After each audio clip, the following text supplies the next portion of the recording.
ਸਾਰਿਆਂ ਨੂੰ ਜੀ ਆਇਆਂ ਨੂੰ। ਵਾਹਿਗੁਰੂ ਜੀ ਕਾ ਖਾਲਸਾ, ਵਾਹਿਗੁਰੂ ਜੀ ਕੀ ਫਤਿਹ। ਕੱਲ ਦੀ ਕਲਾਸ ਵਿੱਚ ਮਾਫ ਕਰਨਾ, ਮੈਂ ਗੁਰੂ ਨਾਨਕ ਫੁਲਵਾੜੀ ਕਹਿਣਾ ਭੁੱਲ ਗਿਆ ਸੀ ਤੇ ਮੈਨੂੰ ਫਿਰ 2-4 ਬੰਦਿਆਂ ਨੇ ਕਿਹਾ ਵੀ, ਫੋਨ ਵੀ ਆਇਆ ਕਿ ਬਈ ਇਹ ਤੁਸੀਂ ਕਿਉਂ ਕੀਤਾ। ਮੈਂ ਇਸ ਵਾਸਤੇ ਮਾਫੀ ਮੰਗਣਾ ਤੇ ਗੁਰੂ ਨਾਨਕ ਦੀ ਫੁਲਵਾੜੀ ਦੇ ਵਿੱਚ ਸਾਰਿਆਂ ਨੂੰ ਜੀ ਆਇਆਂ ਨੂੰ।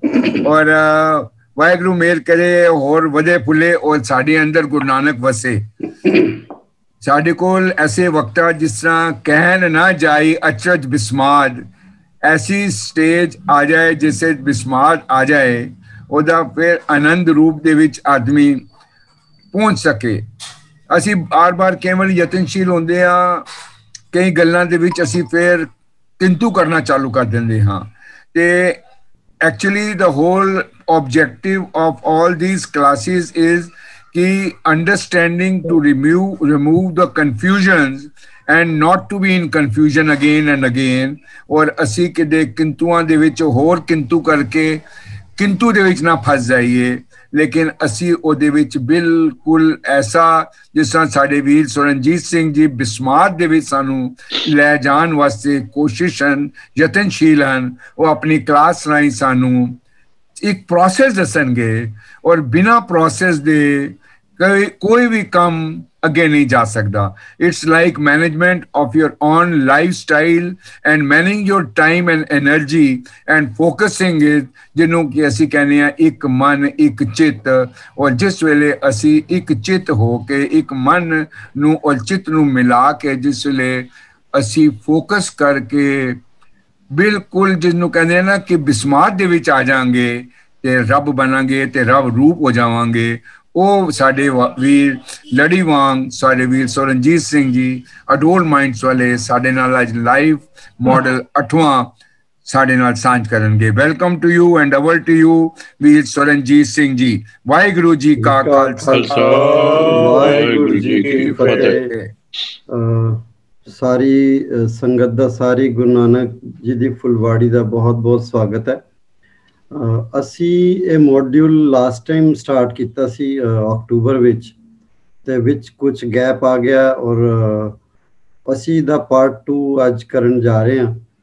ਤੇ ਪਾਰਟ 1 ਦੇ ਵਿੱਚ ਅਸੀਂ ਕੁਐਸਚਨਸ ਲਏ ਸੀ। ਸਾਰੇ ਜੋ ਕੁਐਸਚਨਸ ਹੈ ਐਕਚੁਅਲੀ ਇਹਦੀ ਛੋਟੀ ਜਿਹੀ ਬੈਕਗਰਾਉਂਡ ਹੈ ਕਿ ਇਹ ਸਾਨੂੰ ਅਸੀਂ ਯੰਗਸਟਰਸ ਨੂੰ ਬੁਲਾ ਕੇ ਉਹਨਾਂ ਨੂੰ ਕਿਹਾ ਸੀ ਕਿ ਤੁਹਾਡੇ ਮਨ 'ਚ ਜੋ ਵੀ ਬਾਣੀ ਬਾਰੇ ਕੁਐਸਚਨਸ ਆਉਂਦੇ ਆ, ਜੋ ਤੁਹਾਡੇ ਮਨ 'ਚ ਜਿਨ੍ਹਾਂ ਦਾ ਤੁਸੀਂ ਸੰਸ਼ਾ ਦੂਰ ਕਰਨਾ ਚਾਹੁੰਦੇ ਹੋ ਪੁੱਛੋ।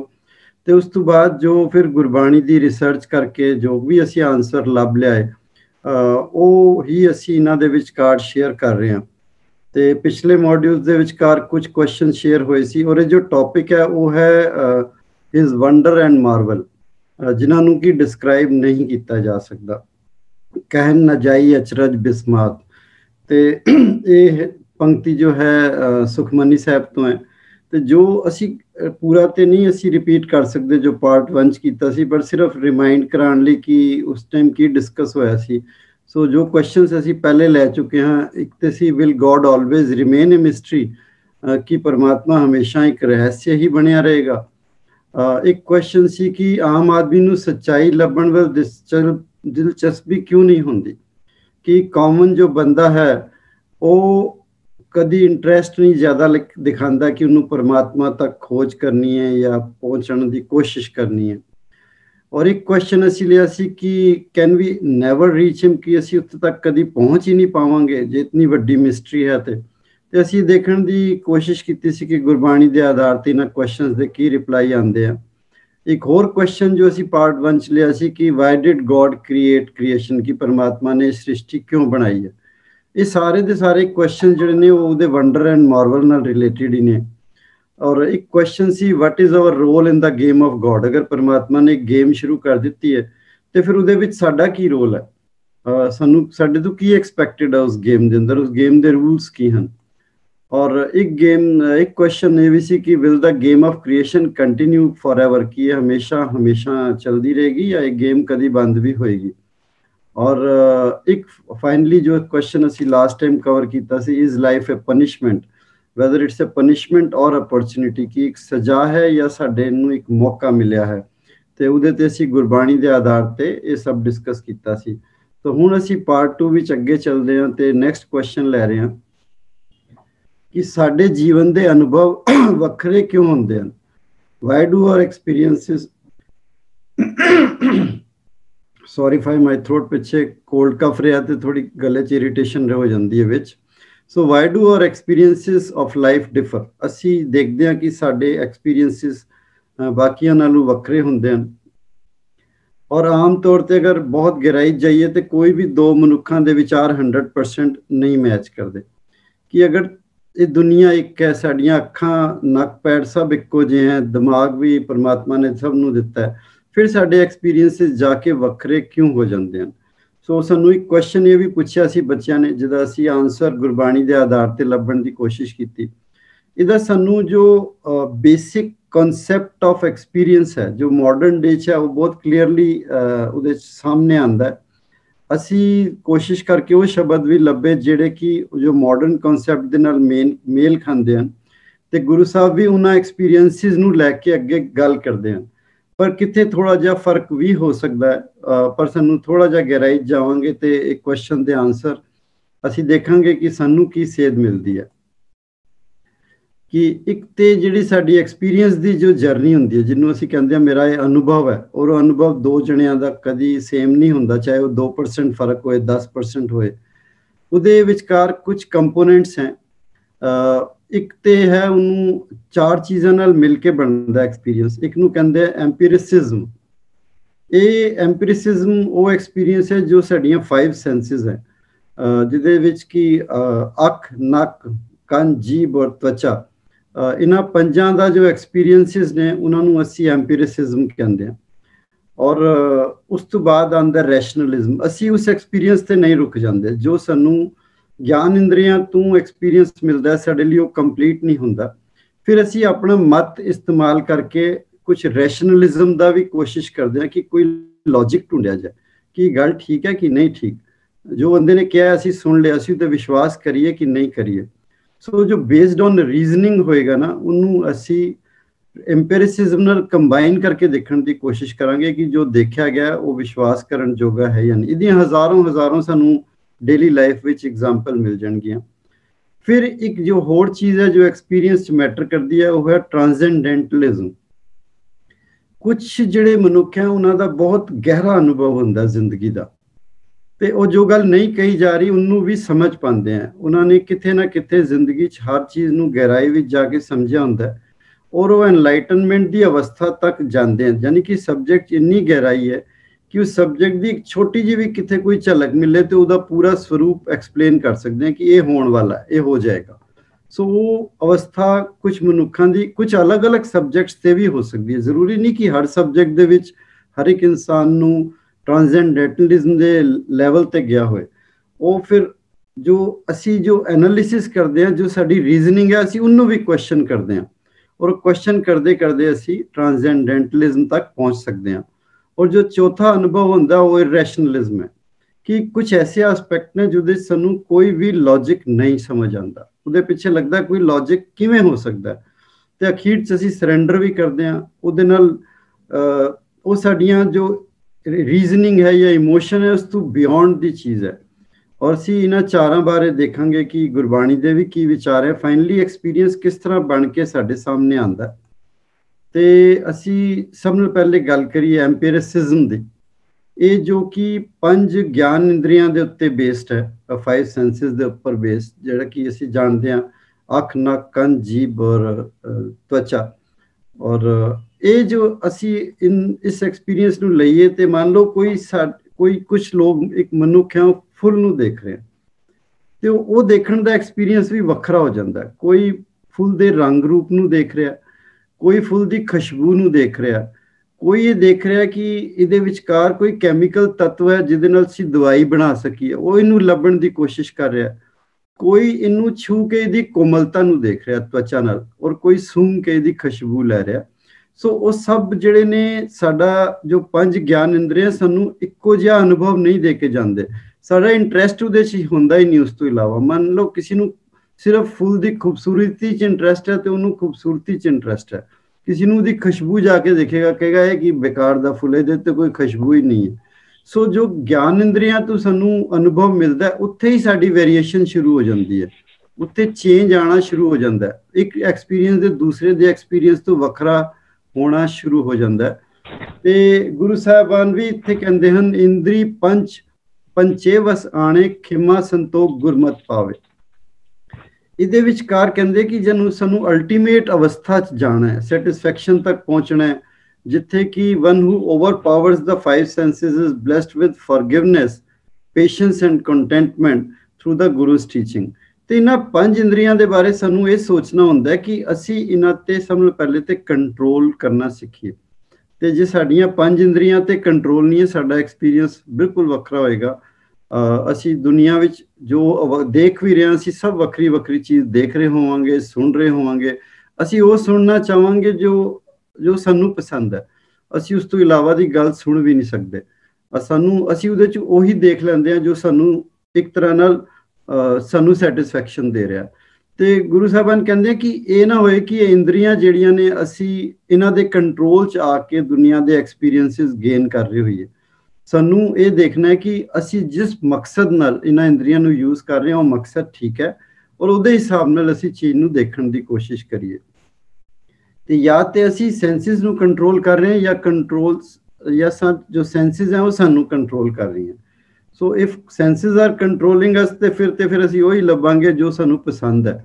ਔਰ ਜੇ ਅਸੀਂ ਸੈਂਸਿਸ ਨੂੰ ਕੰਟਰੋਲ ਕਰਾਂਗੇ ਤੇ ਫਿਰ ਅਸੀਂ ਇੰਦਰੀਆਂ ਨੂੰ ਉਸ ਤਰ੍ਹਾਂ ਇਸਤੇਮਾਲ ਕਰਾਂਗੇ ਤਾਂ ਕਿ ਅਸੀਂ ਇਹਨੂੰ ਸੇਵਾ ਵੱਲ ਲਗਾ ਸਕੀਏ, ਇਹਨੂੰ ਠੀਕ ਤਰ੍ਹਾਂ ਨਾਲ ਜੀਵਨ ਨੂੰ ਇੱਕ ਜੋ ਵੀ ਐਕਸਪੀਰੀਅੰਸ ਲਈਏ ਉਹ ਸਾਨੂੰ ਗੁਰੂ ਦੇ ਦੱਸੇ ਹੋਏ ਮਾਰਗ ਤੇ ਚੱਲੇ, ਜਿਹਦੇ ਅਖੀਰ ਵਿੱਚ ਸਾਨੂੰ ਇੱਕ ਬੜੀ ਸੰਤੋਖ ਔਰ ਸੰਤੁਸ਼ਟੀ ਮਿਲੇ। ਅਦਰਵਾਈਜ਼ ਉਹ ਸੰਤੋਖ ਔਰ ਸੰਤੁਸ਼ਟੀ ਨਹੀਂ ਮਿਲ ਸਕਦੀ। ਇਹ ਇੱਕ ਸਿਰਫ ਐਗਜ਼ਾਮਪਲ ਦੇ ਤੌਰ ਤੇ ਐਂਪੀਰਿਸਿਜ਼ਮ ਦੀਆਂ ਬਹੁਤ ਸਾਰੀਆਂ ਬਾਣੀ 'ਚ ਐਗਜ਼ਾਮਪਲ ਹੈ, ਪਰ ਇਸ ਐਕਸਪੀਰੀਅੰਸ ਦੀ ਵੀ ਬੜੀ ਵੈਲਿਊ ਹੈ। ਔਰ ਐਕਸਪੀਰੀਅੰਸ ਕਿਸ ਤਰ੍ਹਾਂ ਲੈਣਾ ਹੈ ਉਹ ਵੀ ਗੁਰੂ ਸਾਹਿਬ ਨੇ ਦੱਸਿਆ ਹੈ ਕਿ ਇਹਨਾਂ ਨੂੰ ਕੰਟਰੋਲ ਕਰਕੇ ਤਾਂ ਇਹਨਾਂ ਤੋਂ ਐਕਸਪੀਰੀਅੰਸ ਗੇਨ ਕਰਨਾ ਹੈ। ਫਿਰ ਅਸੀਂ ਗੱਲ ਕਰੀਏ ਰੈਸ਼ਨਲਿਜ਼ਮ ਦੀ। ਸੋ ਇਹ based on reason and knowledge rather then belief and emotion. ਅਸੀਂ ਸਿਰਫ ਬਿਲੀਫ ਇਮੋਸ਼ਨ ਤੇ ਨਹੀਂ, ਅਸੀਂ ਕੁਐਸਚਨ ਕਰਦੇ ਹਾਂ, ਔਰ ਅਸੀਂ ਬਹੁਤ ਜਗ੍ਹਾ ਕੁਐਸਚਨ ਕਰਦੇ ਹਾਂ। ਐਸਾ ਨਹੀਂ ਹੈ, ਕੁਐਸਚਨ ਕਰਦੇ ਵੀ ਹਾਂ, ਕਈ ਵਾਰ ਕਰਨਾ ਵੀ ਚਾਹੀਦਾ, ਤਾਂ ਕਿ ਅਗਰ ਅਸੀਂ ਉਸ ਸਬਜੈਕਟ ਦੀ ਗਹਿਰਾਈ 'ਚ ਜਾ ਰਹੇ ਹਾਂ, ਅਸੀਂ ਉਹਨੂੰ ਪੂਰਾ ਅਗਰ ਐਕਸਪੀਰੀਅੰਸ ਗੇਨ ਕਰਨਾ ਚਾਹੁੰਦੇ ਹਾਂ ਤੇ ਕੁਐਸਚਨ ਕਰਨਾ ਵੀ ਜ਼ਰੂਰੀ ਹੈ। ਇੱਥੇ ਮੰਨ ਲਓ ਇੱਕ ਐਗਜ਼ਾਮਪਲ ਹੈ ਕਿ ਇੱਕ ਬੱਚੇ ਦੇ ਕਲਾਸ ਦੇ ਵਿੱਚ ਨੰਬਰ ਘੱਟ ਆਏ ਹੈ ਤੇ ਟੀਚਰ ਉਹਨੂੰ ਖੜਾ ਕਰਕੇ ਪੁੱਛ ਰਿਹਾ ਵੀ ਕੀ ਗੱਲ, ਤੇਰੇ ਨੰਬਰ ਕਿਉਂ ਘੱਟ ਆਏ ਆ। ਤੇ ਜੋ ਵਿਚਾਰ ਆਣਗੇ ਰੈਸ਼ਨਲਿਜ਼ਮ ਦੇ, ਤੇ ਅਗਰ ਮੰਨ ਲਓ ਸਾਨੂੰ ਇਹ ਸਿਚੁਏਸ਼ਨ ਨਹੀਂ ਪਤਾ ਤੇ ਕਿਸੇ ਦਾ ਰੀਜ਼ਨਿੰਗ ਇਹ ਹੋ ਸਕਦੀ ਹੈ ਕਿ ਇਹ ਤੇ ਟੀਚਰ ਹੀ ਅੱਛਾ ਨਹੀਂ ਸੀ, ਬੱਚੇ ਦੇ ਨੰਬਰ ਤੇ ਘੱਟ ਆਣੇ ਸੀ। ਕੋਈ ਇਹ ਕਹਿ ਸਕਦਾ ਨਹੀਂ, ਸਟੂਡੈਂਟ ਸਿੰਸੀਅਰ ਨਹੀਂ ਸੀ, ਇਸ ਕਰਕੇ ਆਏ ਆ। ਸੋ ਲੌਜਿਕ ਲੋਕ ਦੇਣ ਦੀ ਕੋਸ਼ਿਸ਼ ਕਰਦੇ ਆ। ਤੇ ਜਦੋਂ ਅਸੀਂ ਜ਼ਿੰਦਗੀ ਦੇ ਵਿਚਕਾਰ ਆਪਣੇ ਲੌਜਿਕ ਦਿੰਦੇ ਹਾਂ ਡਿਸਕਸ਼ਨ ਵਿੱਚ, ਅਸੀਂ ਜਦੋਂ ਆਪਣੇ ਪੁਰਾਣੇ ਐਕਸਪੀਰੀਅੰਸ ਨੂੰ ਸਾਹਮਣੇ ਰੱਖ ਕੇ ਕਹਿੰਦੇ ਹਾਂ ਇਹ ਨਹੀਂ, ਇਹ ਹੈ, ਇਹ ਕਾਰਨ ਹੈ, ਇਹ ਕਾਰਨ ਹੈ, ਉਹਨੂੰ ਲੈ ਕੇ ਕਾਫੀ ਝਗੜੇ ਫਸਾਦ ਦੁਨੀਆ 'ਚ ਬਹਿਸ ਵੀ ਹੁੰਦੀ ਹੈ। ਪਰ ਜੋ ਇੰਪੋਰਟੈਂਟ ਚੀਜ਼ ਹੈ ਕਿ ਉਹ ਜੋ ਰੈਸ਼ਨਲ ਹੈ, ਅਸੀਂ ਆਪਣੀ ਕਨਵੀਨੀਅੰਸ ਦੇ ਹਿਸਾਬ ਨਾਲ ਲਗਾਉਂਦੇ ਹਾਂ ਕਿ ਤਾਂ ਕਿ ਜੋ ਡਿਸਕਸ਼ਨ ਹੈ, ਜੋ ਐਕਸਪੀਰੀਅੰਸ ਹੈ, ਉਹ ਮੇਰੇ ਫੇਵਰ 'ਚ ਜਾਏ। ਤੇ ਅਸੀਂ ਆਪਣੇ ਲੌਜਿਕ ਦਿੰਦੇ ਹਾਂ। ਇਸ ਤਰ੍ਹਾਂ ਕੋਈ ਕਹਿ ਸਕਦਾ ਕਿ ਬੱਚਾ ਨਹੀਂ ਸੀ ਪੜ੍ਹਦਾ, ਕੋਈ ਕਹਿ ਸਕਦਾ ਟੀਚਰ ਨਹੀਂ ਸੀ ਠੀਕ ਪੜ੍ਹਾਉਂਦਾ। ਤੋ ਇਹ ਸਭ ਜੋ ਚੀਜ਼ਾਂ ਨੇ, ਸਾਡੇ ਐਕਸਪੀਰੀਅੰਸਿਸ ਜਿਹੜੇ ਆਉਂਦੇ ਨੇ ਉਹ ਰੈਸ਼ਨਲਿਜ਼ਮ ਤੋਂ ਹੀ ਆਉਂਦੇ ਆ, ਜਿਹਦੇ 'ਚ ਅਸੀਂ ਮਤ ਦਾ ਇਸਤੇਮਾਲ ਕਰਦੇ ਹਾਂ। ਪਰ ਗੁਰੂ ਸਾਹਿਬ ਨੇ ਮਤ ਦੇ ਇਸਤੇਮਾਲ ਤੇ ਜਦੋਂ ਪਰਮਾਤਮਾ ਵੱਲ ਇੱਕ ਰੈਸ਼ਨਲਿਜ਼ਮ ਦੀ ਗੱਲ ਕੀਤੀ, ਔਰ ਉਹ ਕਹਿੰਦੇ ਸੋਚਿਆ ਸੋਚ ਨਾ ਹੋਵੇ ਜੇ ਸੋਚੀ ਲਖਵਾਰ, ਕਿ ਇੱਥੇ ਇੱਕ ਰੈਸ਼ਨਲਿਜ਼ਮ ਦੀ ਐਗਜ਼ਾਮਪਲ ਹੈ, ਇੱਕ ਲੌਜਿਕ ਦੀ। ਕਹਿੰਦੇ ਜਿਹੜੀ ਸਰੀਰ ਦੀ ਸੁੱਚਤਾ ਨਾਲ ਤੇਰੀ ਆਤਮਾ ਕਿਵੇਂ ਸੁੱਚ ਹੋ ਸਕਦੀ ਹੈ, ਸਮਝਾਓ ਮੈਨੂੰ। ਕੋਈ ਕਾਰਨ ਹੈ ਕਿ ਤੁਸੀਂ ਕਹੋ ਮੈਂ ਸੁੱਚੇ ਹੋਣ ਲਈ ਸਿਰਫ ਸਰੀਰ ਤੋਂ ਨਹਾਉਂਦਾ ਔਰ ਮੈਂ ਹੁਣ ਇੱਕ ਨੇਕ ਇਨਸਾਨ ਬਣ ਗਿਆ। ਚੁੱਪੈ ਚੁੱਪ ਨਾ ਹੋਵੇ ਜੇ ਲਾਏ ਰਹਾ ਲਿਵਤਾਰ, ਕਿ ਮਨ ਤੇ ਚੁੱਪ ਨਹੀਂ ਕਰਦਾ। ਅਗਰ ਤੁਸੀਂ ਸਿਰਫ ਮੂੰਹ ਤੋਂ ਕਹੋ ਮੈਂ ਮੌਨ ਧਾਰ ਕੇ ਬੈਠ ਗਿਆ, ਮਨ ਤੇ ਲਗਾਤਾਰ ਬੋਲ ਰਿਹਾ। ਸੋ ਥੀਸ ਆਰ ਦ ਲੌਜਿਕਸ, ਜਿੱਥੇ ਗੁਰੂ ਸਾਹਿਬ ਨੇ ਵੀ ਰੈਸ਼ਨਲਿਜ਼ਮ ਦੇ ਲੌਜਿਕ ਬਾਣੀ ਦੇ ਵਿੱਚ ਬਹੁਤ ਜਗ੍ਹਾ ਦਿੱਤੇ ਆ, ਅਨੇਕਾਂ ਜਗ੍ਹਾ। ਕਬੀਰ ਦਾਸ ਜੀ ਦੀ ਬਾਣੀ ਵਿੱਚ ਬਹੁਤ ਸਾਰੇ ਸਟਰੋਂਗ ਲੌਜਿਕਸ ਵੀ ਹਨ। ਸੋ ਰੈਸ਼ਨਲਿਜ਼ਮ ਦਾ ਇੱਕ ਆਪਣਾ ਐਕਸਪੀਰੀਅੰਸ ਹੈ, ਉਸ ਐਕਸਪੀਰੀਅੰਸ ਦੇ ਬੇਸ ਤੇ ਸਾਨੂੰ ਕੁਐਸਚਨ ਕਰਨਾ ਔਰ ਫਿਰ ਠੀਕ ਮਾਰਗ ਤੇ ਜਾਣਾ ਵੀ ਬਹੁਤ ਜ਼ਿਆਦਾ ਜ਼ਰੂਰੀ ਹੈ। ਉਹ ਵੀ ਐਕਸਪੀਰੀਅੰਸ ਦਾ ਇੱਕ ਪਾਰਟ ਹੈ। ਸੋ ਰੈਸ਼ਨਲਿਜ਼ਮ ਨੂੰ ਵੀ ਅਪਲਾਈ ਕਰਨਾ ਹੈ ਜ਼ਿੰਦਗੀ ਦੇ ਵਿਚਕਾਰ। ਔਰ ਇੱਥੇ ਜਿਵੇਂ ਐਗਜ਼ਾਮਪਲ ਹੀ ਸੋਚਿਆ ਸੋਚ ਨਾ ਹੋਏ, ਇਹ ਜਦੋਂ ਕਿ ਸਾਰੀ ਮਨੁੱਖਤਾ ਉਹਨਾਂ ਦਿਨਾਂ 'ਚ ਨਹਾਉਣ ਉੱਤੇ ਤੀਰਥਾਂ ਤੇ ਜਾਣ, ਨਹਾ ਕੇ ਕਹਿਣਾ ਕਿ ਸੁੱਚ ਮਿਲ ਜਾਂਦੀ ਹੈ, ਪਾਪ ਧੁਲ ਜਾਂਦੇ ਆ, ਉਹਦਾ ਕਿਤਨੇ ਆਰਾਮ ਨਾਲ ਉਹਨਾਂ ਨੇ ਇੱਕੋ ਪੰਕਤੀ 'ਚ ਖੰਡਨ ਕਰਤਾ ਕਿ ਲੌਜਿਕ ਤੇ ਲਗਾਓ, ਤੁਸੀਂ ਕਹਿ ਕੀ ਰਹੇ ਹੋ, ਇਹ ਕਿਸ ਤਰ੍ਹਾਂ ਹੋ ਸਕਦਾ, ਇਹ ਹੋ ਹੀ ਨਹੀਂ ਸਕਦਾ। ਮਤਲਬ ਉਹ ਰੈਸ਼ਨਲਿਜ਼ਮ ਦੀ ਹੀ ਗੱਲ ਚੱਲ ਰਹੀ ਹੈ। ਅਗਰ ਅਸੀਂ ਇसी ਕਰਕੇ analyse the actions and evaluate the reason, correct reason ਹੋਣਾ ਚਾਹੀਦਾ ਹੈ, ਔਰ ਹਰ ਚੀਜ਼ ਨੂੰ ਵੈਸੇ ਹੀ ਨਹੀਂ ਐਕਸੈਪਟ ਕਰ ਲੈਣਾ ਚਾਹੀਦਾ। ਉਹਦਾ ਰੀਜ਼ਨ ਅਗਰ ਕਰੈਕਟ ਹੈ ਤਾਂ ਜ਼ਰੂਰ ਐਕਸੈਪਟ ਕਰੋ। ਫਿਰ ਗੱਲ ਆਉਂਦੀ ਹੈ ਟ੍ਰਾਂਸੈਂਡੈਂਟਲਿਜ਼ਮ ਦੀ, ਯਾਨੀ ਕਿ ਜਿਹਨੂੰ ਅਸੀਂ ਕਹਿੰਦੇ ਹਾਂ ਗੂੜ ਗਿਆਨ, ਜਾਂ ਅਚਾਨਕ ਜਿਵੇਂ ਕਹਿੰਦੇ ਐਨਲਾਈਟਨਮੈਂਟ ਹੋ ਜਾਣਾ। ਸੋ ਜਿੱਥੇ ਜਾ ਕੇ ਅਸੀਂ ਰੀਜ਼ਨ ਤੇ ਦਿੱਤਾ ਗਿਆ, ਅਸੀਂ ਰੀਜ਼ਨਿੰਗ ਨੂੰ ਵੀ ਕੁਐਸਚਨ ਕਰੀਏ। ਅਸੀਂ ਆਪਣੇ ਇੱਕ ਮੋਡਿਊਲ ਦੇ ਵਿਚਕਾਰ ਲਾਈਫ ਮੋਡਿਊਲ 2 ਵਿੱਚ 5 ਵਾਈ ਥਿਊਰੀ ਡਿਸਕਸ ਕੀਤੀ ਸੀ ਕਿ ਜਦੋਂ ਸਾਡੇ ਸਾਹਮਣੇ ਕੋਈ ਸਟੇਜ ਹੋਏ, ਅਸੀਂ ਪੁੱਛੀਏ ਕਿਉਂ ਹੋਇਆ, ਫਿਰ ਉਹਦਾ ਜਦੋਂ ਜਵਾਬ ਮਿਲਿਆ ਫਿਰ ਉਹਨੂੰ ਵੀ ਪੁੱਛੀਏ ਕਿਉਂ ਹੋਇਆ, ਔਰ ਕਿਉਂ ਤੱਕ ਪਹੁੰਚਦੇ ਪਹੁੰਚਦੇ ਅਸੀਂ ਰੂਟ ਕਾਜ਼ ਤੱਕ ਜਾਈਏ, ਔਰ ਰੂਟ ਕਾਜ਼ ਜਦੋਂ ਫਾਈਨਲ ਆ ਜਾਏ ਉਸ ਤੋਂ ਅਗਲਾ ਕਿਉਂ ਦਾ ਜਵਾਬ ਆਉਣਾ ਬੰਦ ਹੋ ਜਾਂਦਾ ਹੈ। ਉਹ 5 ਵਾਈ ਥਿਊਰੀ ਤੇ ਅਸੀਂ ਡਿਸਕਸ਼ਨ ਨਹੀਂ ਅੱਜ ਕਰ ਰਹੇ, ਪਰ ਉਹ ਸਾਨੂੰ ਕਿਤੇ ਨਾ ਕਿਤੇ ਬਹੁਤ ਗੂੜ ਗਿਆਨ ਦੇ ਕੇ ਜਾਂਦਾ। ਤੇ ਇੱਥੇ ਐਗਜ਼ਾਮਪਲ ਵੀ ਗੁਰੂ ਸਾਹਿਬਾਨ ਨੇ ਵੀ, ਜੋ ਸਾਨੂੰ ਜਪਜੀ ਸਾਹਿਬ 'ਚ ਐਗਜ਼ਾਮਪਲ ਮਿਲ ਜਾਂਦੀ ਹੈ ਟ੍ਰਾਂਸੈਂਡੈਂਟਲਿਜ਼ਮ ਦੀ, ਜਦੋਂ ਕਿ ਸਾਰੀ ਦੁਨੀਆ ਉਹਨਾਂ ਦੇ ਆਸ-ਪਾਸ ਇਹ ਮੰਨਦੀ ਸੀ ਕਿ ਜੋ ਧਰਤੀ ਹੈ ਉਹ ਇੱਕ ਬੈਲ ਦੇ ਸਿਰ ਤੇ ਟਿੱਕੀ ਹੋਈ ਹੈ। ਤੇ ਗੁਰੂ ਸਾਹਿਬ ਨੇ ਉਸ ਰੀਜ਼ਨਿੰਗ, ਮਤਲਬ ਰੀਜ਼ਨ ਤੇ ਸੀ, ਰੀਜ਼ਨ ਦੇ ਉੱਤੇ ਇੱਕ ਰੀਜ਼ਨ ਦੇ ਕੇ ਉਹਨੂੰ ਫਰਦਰ ਇੱਕ ਚਾਨਣ ਪਾਇਆ ਕਿ ਜੇ ਕੋ ਬੁਝੇ ਹੋਵੇ ਸਚਿਆਰ, ਬੁਝੇ ਮਤਲਬ ਐਨਲਾਈਟਨਮੈਂਟ ਹੈ। ਅਗਰ ਤੁਸੀਂ ਇਸ ਚੀਜ਼ ਨੂੰ ਬੁੱਝ ਜਾਓ ਔਰ ਸਚਿਆਰ ਤੱਕ ਪਹੁੰਚ ਜਾਓ, ਧਵਲੇ ਉੱਪਰ ਕੀਤਾ ਭਾਰ, ਉਸ ਧਵਲੇ ਦੇ ਉੱਤੇ ਕਿਹੜਾ ਭਾਰ ਤੁਸੀਂ ਧਰਤੀ ਦਾ ਰੱਖ ਕੇ ਬੈਠੇ ਹੋ, ਧਰਤੀ ਹੋਰ ਪਰੇ, ਫਿਰ ਤੇ ਤੁਹਾਨੂੰ ਕਈ ਧਰਤੀਆਂ ਚਾਹੀਦੀਆਂ, ਬਲਦ ਦੇ ਨੀਚੇ ਇੱਕ ਹੋਰ ਧਰਤੀ, ਫਿਰ ਉਹਦੇ ਨੀਚੇ ਇੱਕ ਬਲਦ, ਫਿਰ ਇੱਕ ਹੋਰ ਧਰਤੀ। ਤੇ ਲੋਕਾਂ ਨੂੰ ਟ੍ਰਾਂਸੈਂਡੈਂਟਲਿਜ਼ਮ ਤੋਂ ਗੁਰੂ ਸਾਹਿਬ ਨੇ ਅੱਗੇ ਜਾ ਕੇ ਇਹ ਵੀ ਕਿਹਾ ਕਿ ਧਰਤੀ ਆਪਣੇ ਆਪ ਤੇ ਹੀ ਟਿੱਕੀ ਹੋਈ ਹੈ, ਉਹਦਾ ਜੋ ਵੀ ਕਾਸਮਿਕ ਰਿਲੇਸ਼ਨਸ਼ਿਪ ਹੈ। ਪਰ ਗੁਰੂ ਸਾਹਿਬਾਨ ਮਤਲਬ ਉਹਨਾਂ ਦਿਨਾਂ 'ਚ ਇਹ ਸੋਚ ਪਾਣਾ ਕਿ ਕਿਸ ਤਰ੍ਹਾਂ ਦੁਨੀਆ ਨੂੰ ਸਮਝਾਇਆ ਜਾਏ, ਕਿਸ ਤਰ੍ਹਾਂ ਦੁਨੀਆ ਦੀ ਰੀਜ਼ਨਿੰਗ ਦੇ ਉੱਤੇ ਇੱਕ ਰੀਜ਼ਨਿੰਗ ਦਿੱਤੀ ਜਾਏ, ਉਹ ਐਸੀ ਅਵਸਥਾ ਜਿੱਥੇ ਗੁਰੂ ਸਾਹਿਬ ਦੇਖ ਪਾ ਰਹੇ ਹਨ ਕਿ ਧਰਤੀ ਆਪਣੇ ਆਪ ਤੇ ਹੀ ਟਿੱਕੀ ਹੋਈ ਹੈ ਔਰ ਉਹਨੂੰ ਕੋਈ ਬਾਹਰੋਂ ਦੀ ਕਿਸੇ ਚੀਜ਼ ਦੀ ਲੋੜ ਨਹੀਂ। ਅਗਰ ਬਾਹਰ ਦੀ ਕੋਈ ਚੀਜ਼ ਹੋਏਗੀ ਤਾਂ ਉਹਨੂੰ ਟਿਕਾਣ ਲਈ ਫਿਰ ਇੱਕ ਧਰਤੀ ਚਾਹੀਦੀ ਹੋਏਗੀ। ਤੇ ਬਹੁਤ ਸੋਹਣੇ ਉਸ ਅਵਸਥਾ ਦੇ ਵਿਖੇ ਗੁਰੂ ਸਾਹਿਬ ਤੇ ਹਮੇਸ਼ਾ ਹੀ ਇਸੀ ਅਵਸਥਾ 'ਚ ਰਹੇ, ਉਹ ਤੇ ਹਮੇਸ਼ਾ ਹੀ ਐਨਲਾਈਟਨਡ ਸਟੇਜ 'ਚ ਰਹੇ, ਤੇ ਉਹਨਾਂ ਦੇ ਮੁਖ ਤੋਂ ਤੇ ਜੋ ਵੀ ਗੱਲ ਨਿਕਲੇਗੀ ਉਹ ਇੱਕ ਬੜੀ ਐਨਲਾਈਟਨਡ ਜੀ ਗੱਲ ਹੋਏਗੀ ਔਰ ਉਹਨੂੰ ਚੈਲੰਜ ਕੋਈ ਨਹੀਂ ਕਰ ਸਕਦਾ। ਫਿਰ ਉਹ ਇੱਕ ਕਾਈਂਡ ਆਫ ਫਾਈਨਲ ਥਿੰਗ ਹੈ। So analyse the reason if it is already provided, ਉਸ ਰੀਜ਼ਨ ਨੂੰ ਵੀ ਕੁਐਸਚਨ ਕਰਦੇ ਜਾਣਾ ਜਦ ਤੱਕ ਕਿ ਅਸੀਂ ਬੁੱਝ ਨਾ ਜਾਈਏ ਉਹਦੇ ਪਿੱਛੇ ਕੀ ਹੈ। ਸੋ ਇੱਕ ਐਕਸਪੀਰੀਅੰਸ ਗੇਨ ਕਰਨ ਦਾ ਇਹ ਵੀ ਇੱਕ ਤਰੀਕਾ ਹੈ, ਜਿੱਥੇ ਰੁਕ ਜਾਏਗਾ ਉਹਦੇ ਐਕਸਪੀਰੀਅੰਸ 'ਚ ਚੇਂਜ ਆ ਜਾਏਗਾ। ਇਸ ਕਰਕੇ ਦੋ ਮਨੁੱਖਾਂ ਦੇ ਜੀਵਨ ਦੇ ਵਿੱਚ ਇਸ ਐਕਸਪੀਰੀਅੰਸ ਨੂੰ ਲੈ ਕੇ ਵੀ ਫਰਕ ਹੋ ਸਕਦਾ ਹੈ ਕਿ ਕਿਹੜਾ ਬੰਦਾ ਕਿਸ ਗਹਿਰਾਈ ਤੱਕ ਜਾ ਕੇ ਉਹਨੂੰ ਸਮਝ ਕੇ ਆਇਆ ਹੈ, ਤੇ ਉਹਦਾ ਐਕਸਪੀਰੀਅੰਸ ਵੱਖਰਾ ਹੋਏਗਾ। ਜਿੰਨੇ ਗਹਿਰਾਈ 'ਚ ਨਹੀਂ ਗਿਆ ਉਹਦਾ ਐਕਸਪੀਰੀਅੰਸ ਸਿਰਫ ਸਰਫੇਸ ਤੇ ਹੋਏਗਾ। ਇਸ ਤੋਂ ਬਾਅਦ ਜਿਹੜਾ ਚੌਥਾ ਪੱਖ ਹੈ ਉਹਦੇ ਤੇ ਅਸੀਂ ਆਉਂਦੇ ਹਾਂ irrationalism, based on view that challenges analysis, reasoning and emotion. ਇੱਥੇ ਆ ਕੇ ਜੋ ਸਾਡਾ ਐਨਾਲਿਸਿਸ ਹੋਇਆ ਜਾਂ ਰੀਜ਼ਨਿੰਗ ਹੋਈ ਹੈ, ਅਸੀਂ ਉਸ ਤੋਂ ਵੀ ਅੱਗੇ ਚਲੇ ਜਾਂਦੇ ਹਾਂ ਬਿਕੋਜ਼ ਹੁਣ ਆਨਸਰ ਨਹੀਂ ਆ ਰਹੇ। ਔਰ ਦੁਨੀਆ ਦੇ ਵਿੱਚ ਐਸਾ ਕੋਈ ਵੀ ਐਸਪੈਕਟ ਨਹੀਂ ਹੈ ਜਿਹਦੇ ਨਾਲ ਇਰੈਸ਼ਨਲਿਜ਼ਮ ਨਹੀਂ ਜੁੜਿਆ ਹੋਇਆ। ਇਹ ਬੜੀ ਹੈਰਾਨਗੀ ਦੀ ਗੱਲ ਹੈ ਕਿ ਜੇ ਅਸੀਂ ਇੱਕ ਗੱਲ ਰੈਸ਼ਨਲਿਜ਼ਮ ਦੀ ਕਰ ਰਹੇ ਹਾਂ ਕਿ ਐਕਸਪੀਰੀਅੰਸ ਜ਼ਰੂਰ ਹੋਣਾ ਚਾਹੀਦਾ ਜੋ ਸਾਨੂੰ ਦੁਨਿਆਵੀ ਸਤਹ ਦੇ ਵਿਚਕਾਰ ਕਈ ਜਗ੍ਹਾ ਹੈਲਪ ਕਰਦਾ, ਪਰ ਜਿਉਂ-ਜਿਉਂ ਅਸੀਂ ਅੱਗੇ ਵਧਾਂਗੇ, ਪਰਮਾਤਮਾ ਨਾਲ ਜੁੜਨ ਦੀ ਕੋਸ਼ਿਸ਼ ਕਰਾਂਗੇ, ਤੇ ਰੈਸ਼ਨਲਿਜ਼ਮ ਵੀ ਫੇਲ ਹੋ ਜਾਏਗਾ। ਉਸ ਤੋਂ ਬਾਅਦ ਤੇ ਇਹੀ ਕਹਿਣਾ ਪੈਂਦਾ, ਤੇਰੀ ਕੁਦਰਤ ਤੂੰ ਹੈ ਜਾਣੇ ਔਰ ਨਾ ਦੂਜਾ ਜਾਣੇ, ਜਿਸਨੂੰ ਕਿਰਪਾ ਕਰੇ ਮੇਰੇ ਪਿਆਰੇ ਸੋਈ ਤੁਝੇ ਪਛਾਣ। ਇੱਥੇ ਇੱਕ ਛੋਟੀ ਜਿਹੀ ਅਸੀਂ ਐਗਜ਼ਾਮਪਲ ਲਈ ਹੈ ਕਿ ਜਿਹੜਾ ਫੁੱਲ ਹੈ ਉਹ ਫੁੱਲ ਬਹੁਤ ਖੂਬਸੂਰਤ ਹੈ, ਰੰਗੀਨ ਹੈ, ਉਹਦੇ ਅੰਦਰ ਤੁਸੀਂ ਪੱਤੀਆਂ ਨੂੰ ਬਰੀਕੀ ਨਾਲ ਦੇਖੋ, ਬੜੀ ਅਟਰੈਕਸ਼ਨ ਹੈ। ਫੁੱਲਾਂ ਦੀ ਆਮ ਤੌਰ ਤੇ ਹਰ ਇੱਕ ਨੂੰ ਅਟਰੈਕਸ਼ਨ ਹੁੰਦੀ ਹੈ। ਜਦੋਂ ਇਹ ਫੁੱਲ ਕੁਦਰਤ ਦੇ ਵਿਚਕਾਰ ਇਸ ਸ਼ੇਪ 'ਚ ਆਇਆ, ਜੋ ਵੀ ਇਹਦਾ ਇਵੋਲੂਸ਼ਨ ਸੀ, ਜਿਉਂ-ਜਿਉਂ ਇਹ ਫੁੱਲ ਅੱਗੇ ਵਧਿਆ, ਜਿਉਂ-ਜਿਉਂ ਇਹ ਸ਼ੇਪ ਵਿੱਚ ਆਇਆ, ਇਸ ਫੁੱਲ ਨੂੰ ਇਹ ਕਿਸ ਤਰ੍ਹਾਂ ਪਤਾ ਸੀ ਕਿ ਦੁਨੀਆ ਦੇ ਵਿੱਚ ਕਿਸੇ ਕੋਲ ਅੱਖ ਹੋਏਗੀ ਜਿਹੜੀ ਮੈਨੂੰ ਦੇਖ ਪਾਏਗਾ। ਇਹ ਇਰੈਸ਼ਨਲਿਜ਼ਮ ਹੈ। ਇਹਦੇ ਸਾਨੂੰ ਕੋਈ ਰੈਸ਼ਨਲ ਨਹੀਂ ਨਜ਼ਰ ਆਉਂਦਾ ਕਿ ਇਹ ਗਿਆਨ ਫੁੱਲ ਨੂੰ ਕਿੱਥੋਂ ਮਿਲਿਆ ਕਿ ਮੇਰੇ ਖੂਬਸੂਰਤ ਹੋਣ ਦਾ ਕੋਈ ਇਸ ਦੁਨੀਆ 'ਚ ਮਤਲਬ ਵੀ ਹੈ ਜਾਂ ਨਹੀਂ ਹੈ। तो यो जियां एक नहीं दो नहीं billions and billions of mysteries हैं ਜਿਹਦਾ ਸਾਨੂੰ ਕਦੀ ਵੀ ਆਨਸਰ ਨਹੀਂ ਮਿਲ ਸਕਦਾ, ਉਹ ਇਰੈਸ਼ਨਲਿਜ਼ਮ ਹੈ। ਔਰ ਉਹ ਇਰੈਸ਼ਨਲਿਜ਼ਮ ਸਰਪ੍ਰਾਈਜ਼ਿੰਗਲੀ ਸਾਨੂੰ ਪਰਮਾਤਮਾ ਦੇ ਸਭ ਨਾਲ ਨੇੜੇ ਲੈ ਜਾਂਦਾ। ਜਦੋਂ ਅਸੀਂ ਵਾਏ ਵੀ ਕਰਦੇ ਹਾਂ, ਪੰਜਵੇਂ ਵਾਏ ਤੋਂ ਬਾਅਦ ਅਸੀਂ ਸਰੈਂਡਰ ਕਰਦੇ ਹਾਂ, ਉਹ ਕਿਤੇ ਨਾ ਕਿਤੇ ਜੋ ਇਸ਼ਾਰਾ ਦੇ ਕੇ ਜਾਂਦਾ ਉਹ ਇਰੈਸ਼ਨਲਿਜ਼ਮ ਦਾ। ਅਸੀਂ ਇਰੈਸ਼ਨਲਿਜ਼ਮ ਨੂੰ ਮਾੜਾ ਨਾ ਮੰਨੀਏ। ਅਗਰ ਉਹ ਇਰੈਸ਼ਨਲਿਜ਼ਮ ਸਾਨੂੰ ਪੂਰੇ ਅਨੁਭਵ ਲੈਣ ਤੋਂ ਬਾਅਦ ਆਇਆ ਹੈ, ਮਤਲਬ ਅਸੀਂ ਉਨੀ ਗਹਿਰਾਈ ਤੱਕ ਜਾ ਸਕੇ ਕਿ ਸਾਰੀ ਗਹਿਰਾਈ ਖਤਮ ਹੋਣ ਤੋਂ ਬਾਅਦ ਹੁਣ ਸਰੈਂਡਰ ਕਰਨਾ ਪਿਆ। ਅਗਰ ਅਸੀਂ ਬੁੱਧ ਜੀ ਦੀ ਜੀਵਨ ਦੀ ਗਾਥਾ ਸੁਣੀ, ਉਹਨਾਂ ਨੇ ਬੜੇ ਰੈਸ਼ਨਲ, ਬੜੀਆਂ ਡਿਸਕਸ਼ਨ ਕੀਤੀਆਂ, ਬੜਾ ਕੁਝ ਕੀਤਾ, ਪਰ ਪਰਮਾਤਮਾ ਉਹਨਾਂ ਨੂੰ ਤਾਂ ਹੀ ਮਿਲਿਆ ਜਦੋਂ ਉਹਨਾਂ ਨੇ ਫਾਈਨਲੀ ਡਿੱਗ ਕੇ ਹਾਰ ਕੇ ਕਿਹਾ ਪਰਮਾਤਮਾ ਹੁਣ ਕੁਝ ਵੀ ਨਹੀਂ ਸਮਝ ਆ ਰਿਹਾ, ਇਹ ਸਭ ਕਿਉਂ ਹੋਇਆ। ਉਸੇ ਵੇਲੇ ਹੀ ਉਹਨਾਂ ਨੂੰ ਐਨਲਾਈਟਨਮੈਂਟ ਹੋਈ ਹੈ। ਤੋ ਸਾਨੂੰ ਹਰ ਚੀਜ਼ ਦੇ ਵਿਚਕਾਰ ਰੈਸ਼ਨਲਿਜ਼ਮ ਤੋਂ ਨਿਕਲਦੇ ਹੋਏ, ਟ੍ਰਾਂਸੈਂਡੈਂਟਲਿਜ਼ਮ ਤੋਂ ਨਿਕਲਦੇ ਹੋਏ ਫਾਈਨਲੀ ਰੈਸ਼ਨਲਿਜ਼ਮ ਤੇ ਜਾ ਕੇ ਸਰੈਂਡਰ ਕਰਨਾ ਹੈ ਕਿ ਪਰਮਾਤਮਾ ਨਹੀਂ, ਇਹ ਸਭ ਤੇਰੀ ਕੁਦਰਤ ਹੈ। ਜੋ ਸਾਡੀ ਦੁਨਿਆਵੀ ਤੌਰ ਤੇ ਸੀ ਉਹ ਬਹੁਤ ਸੋਹਣਾ ਸਾਨੂੰ ਸਮਝ ਆ ਗਿਆ, ਜਿਹਨੂੰ ਅਸੀਂ ਯੂਜ਼ ਕਰ ਸਕਦੇ ਹਾਂ, ਪਰ ਅਖੀਰ ਦੇ ਵਿੱਚ ਪਰਮਾਤਮਾ ਤੇਰੇ ਅੱਗੇ ਅਸੀਂ ਸਰੈਂਡਰ ਹੀ ਕਰਦੇ ਹਾਂ। ਸੋ ਤੇਰੀ ਕੁਦਰਤ ਤੂੰ ਹੈ ਜਾਣੇ ਔਰ ਨਾ ਦੂਜਾ ਜਾਣਾ। ਅਸੀਂ ਨਹੀਂ ਜਾਣਦੇ ਫੁੱਲ ਨੂੰ ਇਹ ਗਿਆਨ ਕਿੱਥੋਂ ਮਿਲਿਆ ਕਿ ਦੁਨੀਆ 'ਚ ਕਿਸੇ ਹੋਰ ਜੀਵ ਦੇ ਵਿੱਚ ਅੱਖ ਹੋਏਗੀ ਜਿਹੜਾ ਮੈਨੂੰ ਦੇਖ ਸਕੇਗਾ, ਤਾਂ ਮੈਂ ਖੂਬਸੂਰਤ ਤੋਂ ਖੂਬਸੂਰਤ ਬਣਾ। ਇੱਕ ਛੋਟੀ ਜਿਹੀ ਐਗਜ਼ਾਮਪਲ ਸੀ। ਸੋ ਅਸੀਂ ਹੁਣ ਅੱਗੇ ਚੱਲ ਕੇ ਟੋਟੈਲਿਟੀ ਦੇ ਵਿੱਚ ਐਕਸਪੀਰੀਅੰਸ ਨੂੰ ਸਮਝਣ ਦੀ ਕੋਸ਼ਿਸ਼ ਕਰਾਂਗੇ। accept the reality when logics also fail।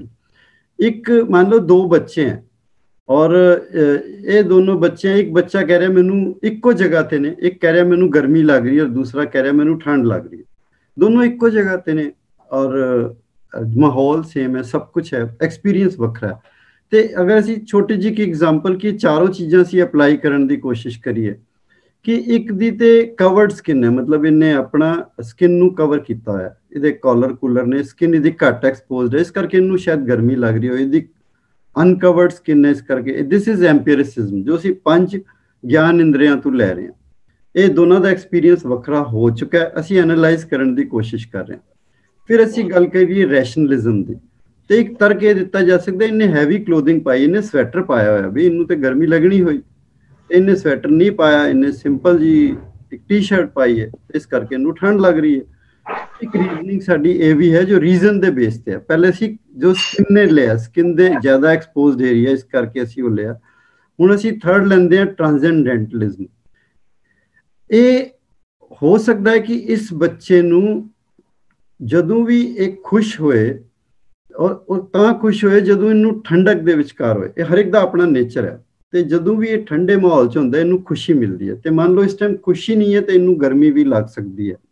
ਇਹ ਉਸ ਅਵਸਥਾ ਤੋਂ ਹੈ ਜਦੋਂ ਇਹਨੂੰ ਟ੍ਰਾਂਸੈਂਡੈਂਟਲਿਜ਼ਮ ਨਾਲ ਅਸੀਂ ਥੋੜਾ ਲਿੰਕ ਕਰਨ ਦੀ ਕੋਸ਼ਿਸ਼ ਕਰ ਰਹੇ ਹਾਂ। ਔਰ ਇਹ ਬੱਚਾ ਜਿਹੜਾ ਜਦੋਂ ਗਰਮ ਹੁੰਦਾ ਤੇ ਇਹ ਬੜਾ ਐਕਟਿਵ ਹੋ ਜਾਂਦਾ, ਨਹੀਂ ਤੇ ਸੁਸਤ ਹੋ ਜਾਂਦਾ। ਸੋ ਇਹ ਆਪਣੀ ਆਪਣੀ ਲਾਈਕਿੰਗ ਦੇ ਹਿਸਾਬ ਨਾਲ, ਕਿਉਂਕਿ ਅਗਰ ਉਹਨੂੰ ਸੁਸਤੀ ਆ ਰਹੀ ਉਹ ਕਹੇਗਾ ਬਈ ਮੈਨੂੰ ਤੇ ਗਰਮੀ ਠੰਡ ਲੱਗ ਰਹੀ ਹੈ, ਮੈਨੂੰ ਨਹੀਂ ਮਜ਼ਾ ਆ ਰਿਹਾ।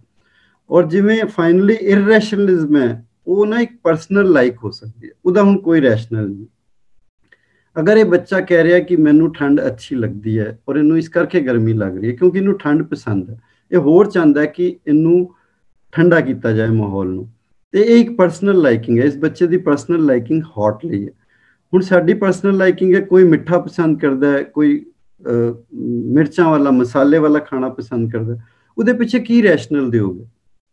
ਇਟ ਇਜ਼ ਇਰਰੈਸ਼ਨਲੀ ਇਨ ਸੈਂਸ ਕਿ ਜੋ ਉਹਦੀ ਪਸੰਦ ਹੈ ਉਹਦੇ ਪਿੱਛੇ ਕੋਈ ਰੈਸ਼ਨਲ ਨਹੀਂ ਹੈ, ਕੋਈ ਹੋਰ ਚੀਜ਼ ਹੈ ਹੀ ਨਹੀਂ ਹੈ ਅਦਰ ਦੈਨ ਕਿ ਪਤਾ ਨਹੀਂ ਕਿਉਂ ਦੋਨਾਂ ਨੂੰ ਸੇਮ ਜੀਭ ਹੈ, ਫਿਰ ਵੀ ਕਿਉਂ ਵੱਖਰੇ ਵੱਖਰੇ ਸਾਨੂੰ ਟੇਸਟ ਦੇ ਦਿੱਤੇ ਪਰਮਾਤਮਾ ਨੇ।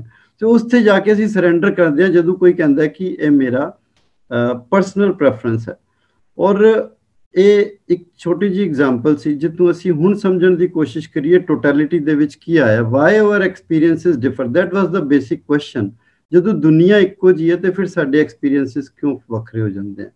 ਸੋ ਉਹਦੇ ਉੱਤੇ ਇੱਕ ਕਨਸੈਪਟ ਆਫ ਰੀਅਲਿਜ਼ਮ ਆਉਂਦਾ। ਸੋ ਉਹ ਰੀਅਲਿਜ਼ਮ ਕੀ ਕਹਿੰਦਾ ਹੈ ਕਿ ਜੋ ਇਹਨਾਂ ਚਾਰਾਂ ਨੂੰ ਅਗਰ ਅਸੀਂ ਜੋੜ ਦਈਏ ਕਿ ਐਂਪੀਰਿਸਿਜ਼ਮ, ਰੈਸ਼ਨਲਿਜ਼ਮ, ਟ੍ਰਾਂਸੈਂਡੈਂਟਲਿਜ਼ਮ ਔਰ ਰੈਸ਼ਨਲਿਜ਼ਮ, ਉਹਦਾ ਟੋਟਲ ਜੋ ਜੋੜ ਹੈ ਉਹ ਮੇਰਾ ਐਕਸਪੀਰੀਅੰਸ ਹੈ। ਔਰ ਉਹ ਐਕਸਪੀਰੀਅੰਸ ਕੀ ਹੈ? ਸਾਡੇ ਚਾਰੋਂ, ਪਹਿਲੀ ਗੱਲ ਤੇ ਚਾਰੋਂ ਹੀ ਸਾਡੇ ਵੱਖਰੇ ਐਕਸਪੀਰੀਅੰਸ ਹੈ। ਜੋ ਅਸੀਂ ਬੇਸਿਕ ਤੇ ਜਾ ਕੇ ਦੇਖੀਏ ਉਹਦੇ ਪਿੱਛੇ ਜੋ ਝਗੜਾ ਚੱਲ ਰਿਹਾ ਐਕਸਪੀਰੀਅੰਸ ਵੱਖਰਾ ਕਿਉਂ ਹੈ? ਉਹ ਚਾਰੋਂ ਦੇ ਚਾਰੋਂ, ਕਿਸੇ ਨੇ ਇਹਦਾ 10% ਹੋ ਗਿਆ, ਕਿਸੇ ਨੇ 30%, ਕਿਸੇ ਨੇ 40%, ਇਹ ਸਭ ਮਿਕਸਚਰ 100% ਜਾ ਕੇ ਰੀਅਲਿਜ਼ਮ ਹੈ। ਉਹ ਮੇਰੇ ਅੱਗੇ ਇੱਕ ਸੱਚਾਈ ਹੈ। ਉਹ ਜੋ ਸਾਹਮਣੇ ਰਿਜ਼ਲਟ ਆਇਆ, ਅਗਰ ਇੱਕ ਬੱਚੇ ਨੂੰ ਠੰਡ ਲੱਗ ਰਹੀ ਹੈ ਔਰ ਇੱਕ ਨੂੰ ਗਰਮੀ ਲੱਗ ਰਹੀ ਹੈ, ਉਹ ਰੀਅਲਿਜ਼ਮ ਹੈ, ਉਹ ਸੱਚਾਈ ਹੈ। ਔਰ ਉਹਦੇ ਪਿੱਛੇ ਚਾਰੋਂ ਚੀਜ਼ਾਂ ਹੋ ਸਕਦਾ ਕੰਮ ਕਰ ਰਹੀਆਂ ਹੋਣ, ਕੋਈ 10% ਕੰਮ ਕਰ ਰਹੀ ਹੋਏ, ਕੋਈ 40%, ਕੋਈ 60%, ਸੋ ਡਿਪੈਂਡ ਕਰਦਾ। ਸੋ ਇਹਨਾਂ ਚਾਰਾਂ ਦਾ ਜੋ ਟੋਟਲ ਹੈ ਉਹਨੂੰ ਹੀ ਅਸੀਂ ਐਕਸਪੀਰੀਅੰਸ ਕਿਹਾ ਹੈ। ਔਰ ਅਸੀਂ ਦੇਖਿਆ ਕਿ ਗੁਰਬਾਣੀ ਨੇ ਇਹਨਾਂ ਚਾਰਾਂ ਐਕਸਪੀਰੀਅੰਸਿਸ ਦਾ ਜ਼ਿਕਰ ਵੀ ਕੀਤਾ ਹੈ। ਪਰ ਜੋ ਜ਼ਿਆਦਾ ਜ਼ਰੂਰੀ ਚੀਜ਼ ਹੈ, ਜੋ ਗੁਰਬਾਣੀ ਸਾਨੂੰ ਅੱਗੇ ਸੇਧ ਦਿੰਦੀ ਹੈ, ਉਹ ਰੀਅਲਿਜ਼ਮ ਦੇ ਉੱਤੇ ਕਹਿੰਦੀ ਹੈ ਕਿ ਇੱਕ ਤੇ ਜੋ ਸੱਚਾਈ ਸਾਹਮਣੇ ਆਈ ਹੈ, based on acceptance of given situation as it is and deal with it. ਤੁਹਾਡੇ ਸਾਹਮਣੇ ਕੁਝ ਵੀ ਐਕਸਪੀਰੀਅੰਸ ਸਾਹਮਣੇ ਆ ਸਕਦਾ ਹੈ, ਉਹਨੂੰ ਡੀਲ ਕਰਨਾ ਸਿੱਖੋ। ਜੋ ਹੋਵਾ ਹੋਵਤ ਸੋ ਜਾਣੇ, ਪ੍ਰਭ ਆਪਣੇ ਕਾ ਹੁਕਮ ਪਛਾਣੇ। ਅਗਰ ਇੱਕ ਕਹਿ ਰਿਹਾ ਠੰਡ ਲੱਗ ਰਹੀ ਹੈ, ਕਹਿ ਰਿਹਾ ਗਰਮੀ ਲੱਗ ਰਹੀ ਹੈ, ਬਹੁਤ ਬਹਿਸ ਕਰਕੇ ਤੁਹਾਨੂੰ ਕੁਝ ਨਹੀਂ ਮਿਲਣਾ। ਬੈਟਰ ਹੈ ਉਹਦਾ ਕੋਈ ਸੋਲੂਸ਼ਨ ਹੈ ਤੇ ਲੱਭ ਲਵੋ। ਉਹ ਜੋ ਹੋਣਾ ਸੀ ਉਹ ਹੋ ਚੁੱਕਾ। ਹੁਣ ਉਹਦੇ 'ਚ ਇਹ ਕਹਿਣਾ ਵੀ ਤੈਨੂੰ ਕਿਉਂ ਲੱਗ ਰਹੀ ਹੈ ਗਰਮੀ, ਤੈਨੂੰ ਦਿਖਦਾ ਨਹੀਂ ਪੱਖਾ ਵੀ ਚੱਲ ਰਿਹਾ, ਉਹਨੂੰ ਡਾਂਟੀ ਜਾਣਾ ਜਾਂ ਕੁਝ ਕਰਨਾ। No, we have to accept it and we have to see that we are trying to change the situation and help it if we can, and if we cannot help ਤੇ ਫਿਰ ਸਾਨੂੰ ਛੱਡ ਹੀ ਦੇਣਾ ਚਾਹੀਦਾ। ਸੋ ਇਹ ਗੁਰੂ ਸਾਹਿਬ ਸਾਨੂੰ ਸੇਧ ਦਿੰਦੇ ਨੇ, ਜੋ ਵੀ ਕਿਸੇ ਤੁਹਾਡੇ ਸਾਹਮਣੇ ਕੋਈ ਸਿਚੁਏਸ਼ਨ ਆਈ, ਕੋਈ ਵੀ ਐਕਸਪੀਰੀਅੰਸ ਆਇਆ, ਉਸ ਐਕਸਪੀਰੀਅੰਸ ਨੂੰ ਬੜੇ ਆਰਾਮ ਨਾਲ ਮੰਨੋ ਕਿ ਇਹ ਪਰਮਾਤਮਾ ਦੇ ਬਣਾਏ ਨਿਯਮਾਂ ਦੇ ਵਿਚਕਾਰ ਹੈ। ਔਰ ਜੋ ਐਕਸਪੀਰੀਅੰਸ ਸਾਹਮਣੇ ਆਇਆ ਮੈਨੂੰ ਸਿਰ ਮੱਥੇ ਤੇ ਹੈ, ਜੇ ਮੈਂ ਕਰ ਸਕਦਾ ਜ਼ਰੂਰ ਕਰਾਂ, ਪਰ ਉਹਨੂੰ ਕੁਐਸਚਨ ਕਰੀ ਜਾਣਾ, ਚੈਲੰਜ ਕਰੀ ਜਾਣਾ, ਉਹ ਉਹਨਾਂ ਦੇ ਆਪਣੇ ਐਕਸਪੀਰੀਅੰਸਿਸ ਹੈ। ਅਸੀਂ ਨਾ ਕਈ ਵਾਰ ਸਟੇਟਮੈਂਟਸ ਦਿੰਦੇ ਹਾਂ ਕਿ one should not give subjective statements, we should give objective statement। ਔਰ ਉਹ ਆਬਜੈਕਟਿਵ ਐਂਡ ਸਬਜੈਕਟਿਵ ਵਿੱਚ ਕੀ ਫਰਕ ਹੈ, ਇੱਕ ਬੜਾ ਛੋਟੀ ਜੀ ਇੱਕ ਐਗਜ਼ਾਮਪਲ ਨਾਲ ਅਸੀਂ ਇਹਨੂੰ ਕਲੀਅਰ ਕਰਨ ਦੀ ਕੋਸ਼ਿਸ਼ ਕਰੀਏ ਕਿ ਇੱਕ ਕਮਰੇ 'ਚ ਬੈਠੇ ਆ, 7-8 ਲੋਕ ਬੈਠੇ, ਔਰ ਇੱਕ ਨੇ ਕਹਿਤਾ ਇਹ ਕਮਰਾ ਤੇ ਬਹੁਤ ਠੰਡਾ ਹੈ, ਜਿਵੇਂ ਅਸੀਂ ਐਗਜ਼ਾਮਪਲ ਲਈ ਸੀ, ਤੇ ਚਾਂਸਿਸ ਹੈ this is a subjective statement. ਅਸੀਂ ਜਜਮੈਂਟਲ ਹੋ ਕੇ ਸਟੇਟਮੈਂਟ ਦੇ ਰਹੇ ਹਾਂ ਕਿ ਇਹ ਕਮਰਾ ਤੇ ਬਹੁਤ ਠੰਡਾ ਹੈ, ਔਰ ਕਈ ਇसी ਵੇਲੇ ਕਹਿ ਦੇਣਗੇ ਨਹੀਂ ਨਹੀਂ ਮੈਨੂੰ ਤੇ ਗਰਮੀ ਲੱਗ ਰਹੀ, ਮੈਂ ਤੇ ਚਾਹੁੰਦਾ ਹੋਰ ਠੰਡਾ ਹੋਏ, ਤੇ ਬਹਿਸ ਸ਼ੁਰੂ ਹੋ ਜਾਏਗੀ, because this was a subjective statement. ਹੁਣ ਇसी ਸਟੇਟਮੈਂਟ ਨੂੰ, ਇੱਕੋ ਸੈਂਟੈਂਸਿਸ ਨੂੰ ਅਸੀਂ ਆਬਜੈਕਟਿਵ ਸਟੇਟਮੈਂਟ ਕਿਸ ਤਰ੍ਹਾਂ ਬਣਾ ਸਕਦੇ ਹਾਂ?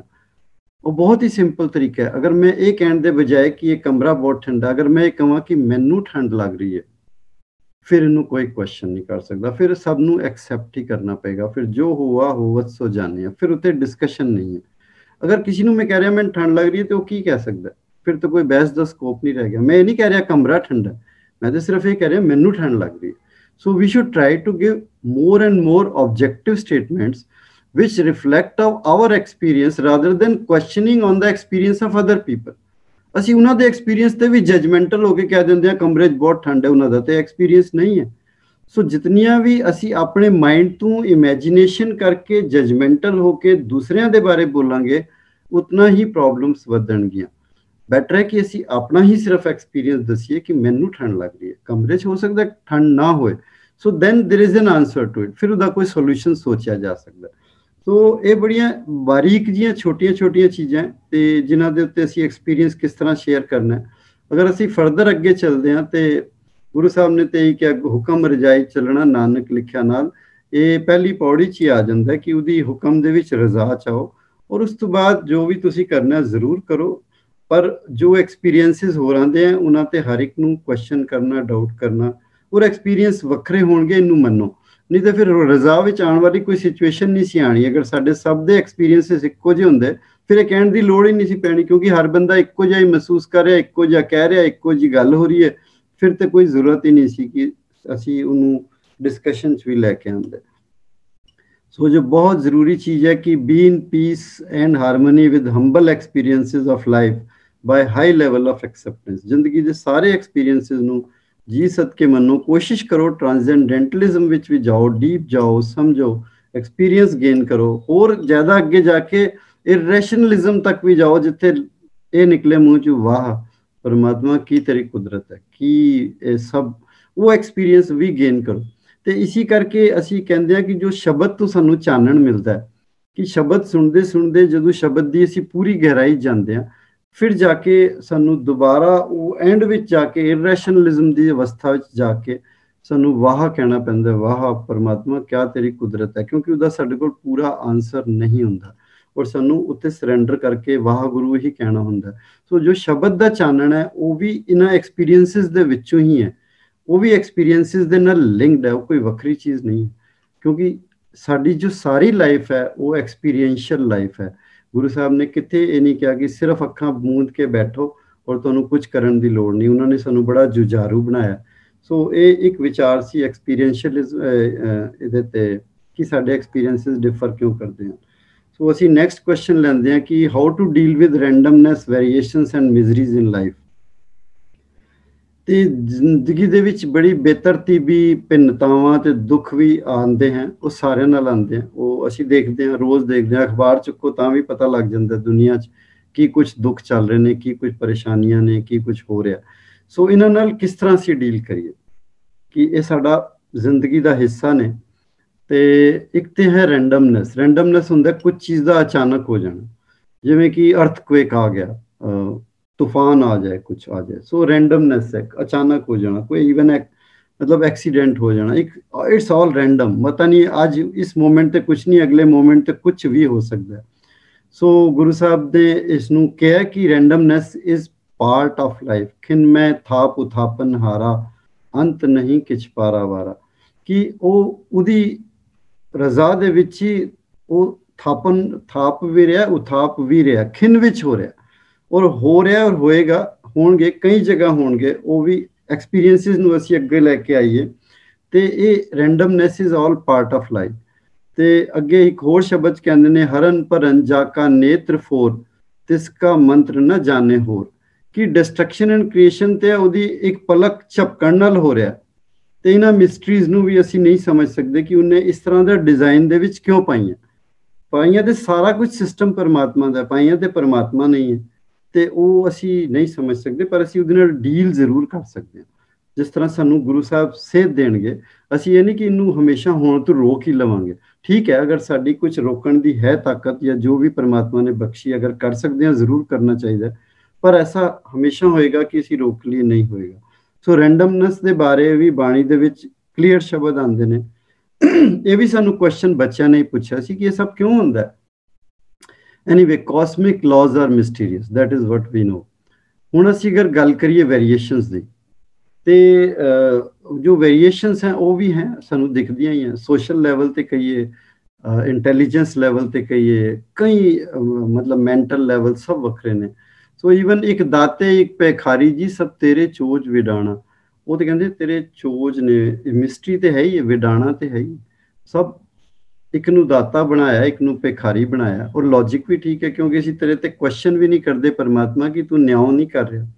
ਕਿਤੇ ਨਿਆਂ ਵੀ ਹੋ ਰਿਹਾ ਹੋਏਗਾ, ਸਾਨੂੰ ਨਹੀਂ ਸਮਝ ਆ ਰਿਹਾ ਹੋਏਗਾ, ਉਹ ਗੱਲ ਵੱਖਰੀ ਹੈ। ਪਰ ਨਿਆਂ ਉਹਦਾ ਹੋ ਰਿਹਾ, ਪੂਰਾ ਨਿਆਂ ਕਰੇ ਕਰਤਾ, ਉਹ ਸਿਸਟਮ ਉਹਦਾ ਚੱਲ ਰਿਹਾ, ਪਰ ਅਸੀਂ ਦੇਖ ਪਾ ਰਹੇ।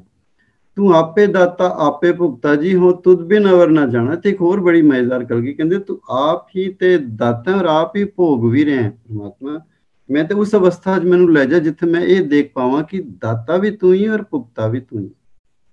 ਜੋ ਮੈਂ ਕਹਿ ਰਿਹਾ ਭੋਗ ਰਿਹਾ, ਉਹ ਐਕਚੁਅਲੀ ਪਰਮਾਤਮਾ ਹੀ ਭੋਗ ਰਿਹਾ। ਮੈਨੂੰ ਉਸ ਅਵਸਥਾ ਤੱਕ ਦਾ ਚਾਨਣ ਦਿਓ, ਤਾਂ ਕਿ ਜੋ ਵੇਰੀਏਸ਼ਨਸ ਨੇ ਮੈਨੂੰ ਇਹ ਸਮਝ ਪਾਵਾਂ ਕਿ ਐਕਸੈਪਟੈਂਸ ਵੀ ਹੋਏ ਜ਼ਿੰਦਗੀ ਦੇ ਵਿੱਚ, ਔਰ ਉਹਨਾਂ ਦੇ ਵਿਚਕਾਰ ਮੈਨੂੰ ਉਸ ਅਵਸਥਾ ਦੇ ਵਿਚਕਾਰ ਇੱਕ ਸ਼ਾਂਤੀ, ਸੰਤੋਖ ਮਿਲੇ ਕਿ ਸਭ ਉਹਦਾ ਗੇਮ ਹੈ। ਇਹ ਨਹੀਂ ਕਿ ਅਸੀਂ ਆਪਣੇ ਐਕਸ਼ਨ ਨਹੀਂ ਲੈਣੇ, ਇਸ ਤੋਂ ਬਾਅਦ ਜੋ ਅਸੀਂ ਐਕਸ਼ਨ ਲੈ ਸਕਦੇ ਹਾਂ ਉਹ ਲੈਣੇ ਆ। ਇੱਕ ਹੋਰ ਵੀ ਪੰਕਤੀਆਂ ਆਉਂਦੇ ਜਿੱਥੇ ਲਿਖਿਆ, ਕੇਤਿਆ ਦੁੱਖ ਭੂਖ ਸਦ ਮਾਰ, ਇਹ ਬੇਦਾਤ ਤੇਰੀ ਦਾਤਾ।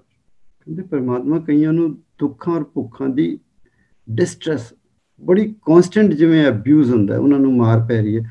ਪਰ ਉਹ ਤੇ ਕਹਿੰਦੇ ਨੇ ਤੇ ਤੇਰਾ ਗਿਫਟ ਹੈ ਪਰਮਾਤਮਾ, ਮੈਨੂੰ ਉਸ ਅਵਸਥਾ ਲੈ ਜਾ ਜਿੱਥੇ ਗੁਰੂ ਨਾਨਕ ਸਾਹਿਬ ਨੇ ਕਿ ਇਹ ਕਹਿੰਦੇ ਨੇ ਪਰਮਾਤਮਾ ਇਹ ਵੀ ਤੇਰਾ ਗਿਫਟ ਹੈ ਕਿ ਤੂੰ ਕਿਤੇ ਨਾ ਕਿਤੇ ਅਜੇ ਵੀ ਦਿਆਲੂ ਹੋ ਕੇ ਬਖਸ਼ਿਆ ਹੀ ਹੋਏਗਾ ਉਹਨਾਂ ਨੂੰ। ਅਗਰ ਇਤਨਾ ਹੋ ਰਿਹਾ ਤੇ ਸ਼ਾਇਦ ਇਸ ਤੋਂ ਜ਼ਿਆਦਾ ਵਾਲੀ ਅਵਸਥਾ ਦੀ ਉਹਨਾਂ ਦੀ ਲੋੜ ਹੋਏ, ਪਰ ਅਗਰ ਤੂੰ ਦੇ ਰਿਹਾ ਪਰਮਾਤਮਾ ਤੇ ਇਹ ਵੀ ਤੇਰਾ ਇੱਕ ਗਿਫਟ ਹੈ ਕਿ ਤੂੰ ਬਖਸ਼ ਕੇ ਚੱਲ ਰਿਹਾ।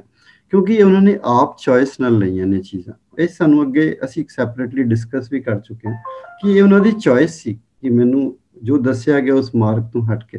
ਸੋ ਜਿਸਨੇ ਆਪਣੀ ਚੋਇਸ ਨਾਲ ਲਿਆ, ਉਹ ਉਹਦੇ ਤੇ ਫਿਰ ਵੀ ਤੇਰੀ ਦਇਆ ਹੈ ਪਰਮਾਤਮਾ। ਸੋ ਵੇਰੀਏਸ਼ਨਸ ਨੂੰ ਅਸੀਂ ਐਕਸੈਪਟ ਕਰਨਾ ਹੈ, ਔਰ ਜੋ ਅਸੀਂ ਅੱਗੇ ਕਰਨਾ ਉਹ ਜ਼ਰੂਰ ਕਰਨਾ ਹੈ। ਬਟ ਸਾਨੂੰ ਇੱਦਾਂ ਫੀਲ ਆਉਣਾ ਚਾਹੀਦਾ ਕਿ ਇਹ ਗਿਫਟ ਹੈ, ਔਰ ਇਹ ਪਰਮਾਤਮਾ ਨੇ ਉਹਨਾਂ ਨੂੰ ਮੌਕਾ ਦਿੱਤਾ। ਕਈ ਦੁੱਖਾਂ ਦੇ ਵਿੱਚੋਂ ਤੇ ਅਖੀਰ ਵਿੱਚ ਸੁੱਖ ਹੀ ਬਾਹਰ ਆਉਂਦੇ ਆ, ਐਸੀ ਵੀ ਰਿਐਲਿਟੀ ਹੈ। ਦੁਨੀਆ 'ਚ ਬਹੁਤ ਸਾਰੇ ਦੁੱਖ ਨੇ ਜੋ ਐਸੀ ਚੀਜ਼ ਸਿਖਾ ਜਾਂਦੇ ਆ ਜਿਸ ਤੋਂ ਬਾਅਦ ਜੀਵਨ ਵਿੱਚ ਸੁੱਖ ਹੀ ਸੁੱਖ ਹੁੰਦਾ ਹੈ। ਸੋ ਇਹ ਵੀ ਦਾਤ ਤੇਰੀ ਦਾਤਾ। ਸੋ ਮਿਸਟਰੀ ਜਿਹੜੀ ਉਹ ਗਹਿਰੀ ਹੁੰਦੀ ਜਾ ਰਹੀ ਹੈ, ਰੈਂਡਮਨੈਸ ਐਂਡ ਵੇਰੀਏਸ਼ਨਸ। ਹੁਣ ਅਸੀਂ ਅਗਰ ਗੱਲ ਕਰੀਏ ਮਿਜ਼ਰੀਜ਼ ਦੀ, ਜੋ ਦੁੱਖਾਂ ਦੀ ਗੱਲ ਹੈ, ਔਰ ਦੁੱਖ ਦਾ ਤੇ ਅਸੀਂ ਜਿਵੇਂ ਪਿਛਲੇ 'ਚ ਵੀ ਸ਼ਬਦ ਆਇਆ ਸੀ, ਦੁੱਖ ਵੀ ਜ਼ਿੰਦਗੀ ਦਾ ਹਿੱਸਾ ਨੇ। ਅਗਰ ਅਸੀਂ ਇਹ ਕਹੀਏ ਕਿ ਅਸੀਂ ਡੈਥ ਨੂੰ ਦੁੱਖ ਦੀ ਕੈਟਾਗਰੀ 'ਚ ਮੰਨਦੇ ਹਾਂ, ਤੇ ਫਿਰ ਉਹ ਵੀ ਹਰ ਪਰਿਵਾਰ ਨਾਲ, ਹਰ ਜੀਵਨ ਨਾਲ ਜੁੜਿਆ ਹੋਇਆ। ਨਰ ਚਾਹਤ ਕਛ ਔਰੇ ਕੀ ਔਰੇ ਭਈ, ਚਿਤਵਤ ਰਹਿਓ ਠਗੌਰ ਨਾਨਕ ਫਾਸੀ ਗਲ ਭਰੀ। ਕਿ ਇਨਸਾਨ ਕੀ ਚਾਹੁੰਦਾ ਔਰ ਕੀ ਹੋ ਜਾਂਦਾ। ਅਸੀਂ ਕੋਸ਼ਿਸ਼ਾਂ ਸਾਰੀਆਂ ਕੁਝ ਹੋਰ ਕਰਦੇ ਹਾਂ, ਰਿਜ਼ਲਟ ਕੁਝ ਹੋਰ ਆ ਰਿਹਾ ਹੁੰਦਾ। ਇਹ ਜਿਵੇਂ ਘਰੋਂ ਇੱਕ ਛੋਟੀ ਜਿਹੀ ਐਗਜ਼ਾਮਪਲ ਹੈ, ਘਰੋਂ ਨਿਕਲੇ ਨੂੰ ਥੋੜੀ ਪਤਾ ਕਿ ਇਤਨਾ ਵੱਡਾ ਦੁੱਖ ਆਏਗਾ ਕਿ ਕਾਰ ਹੀ ਡੁੱਬ ਜਾਏਗੀ। ਸੋ ਇਹ ਹੁਣ ਕੋਈ ਵੀ ਨਹੀਂ ਕਹਿ ਸਕਦਾ ਉਹ ਸਿਚੁਏਸ਼ਨ ਡਿਵੈਲਪ ਹੋਏ, ਦੁੱਖ ਅਚਾਨਕ ਆਏ, ਕਿੱਥੋਂ ਆਏ। ਸੋ ਕੋਟ ਉਪਾਵ ਚਿਤਵਤ ਹੈ ਪ੍ਰਾਣੀ, ਸੋ ਹੋਵੇ ਜੇ ਕਰੇ ਚੋਜ ਵਿਡਾਣੀ। ਉਹਦੇ ਸਭ ਚੋਜ ਕਰਨਾ ਤੇ ਉਹਨੇ ਹੈ। ਹਾਲਾਂਕਿ ਸਾਡੇ ਕਰਮ ਬਿਲਕੁਲ ਠੀਕ ਹੋਣੇ ਚਾਹੀਦੇ ਆ, ਉਹਦਾ ਰਿਜ਼ਲਟ ਵੀ ਅੱਛਾ ਹੀ ਆਏਗਾ। ਕਦੀ ਖਰਾਬ ਕਰਮਾਂ ਦੇ ਹੀ ਖਰਾਬ ਰਿਜ਼ਲਟ ਆਉਂਦੇ ਨੇ। ਸੋ ਉਹਦੇ ਚੋਜ ਵਿਡਾਣੇ, ਉਹਦਾ ਸਿਸਟਮ ਹੈ। ਰੈਂਡਮਨੈਸ, variations, miseries, they are all part of every life. ਉਹ ਛੋਟੇ ਸਕੇਲ ਤੇ ਹੋਣ, ਵੱਡੇ ਸਕੇਲ ਤੇ ਹੋਣ, ਵੱਖਰੀ ਗੱਲ ਹੈ, ਪਰ ਉਹ ਸਭ ਦਾ ਜੀਵਨ ਦਾ ਹਿੱਸਾ ਹੈ। ਫਿਰ ਸਾਨੂੰ ਇਹ ਸੀ ਕਿ ਅਗਰ ਇਹ ਸਭ ਹੈ ਤੇ ਫਿਰ ਇਹਦਾ ਫਿਰ ਸਾਨੂੰ ਜਵਾਬ ਕੀ ਹੈ, ਮਤਲਬ ਇਹ ਸਿਚੁਏਸ਼ਨ ਨਾਲ ਅਸੀਂ ਡੀਲ ਕਿਸ ਤਰ੍ਹਾਂ ਕਰਨਾ। ਸੋ ਅਗਰ ਇਹ ਸਾਡੀ ਜ਼ਿੰਦਗੀ ਦਾ ਹਿੱਸਾ ਤੇ ਸਾਨੂੰ ਗੁਰੂ ਸਾਹਿਬਾਨ ਨੇ ਪੂਰੀ ਸੇਧ ਦਿੱਤੀ ਹੈ।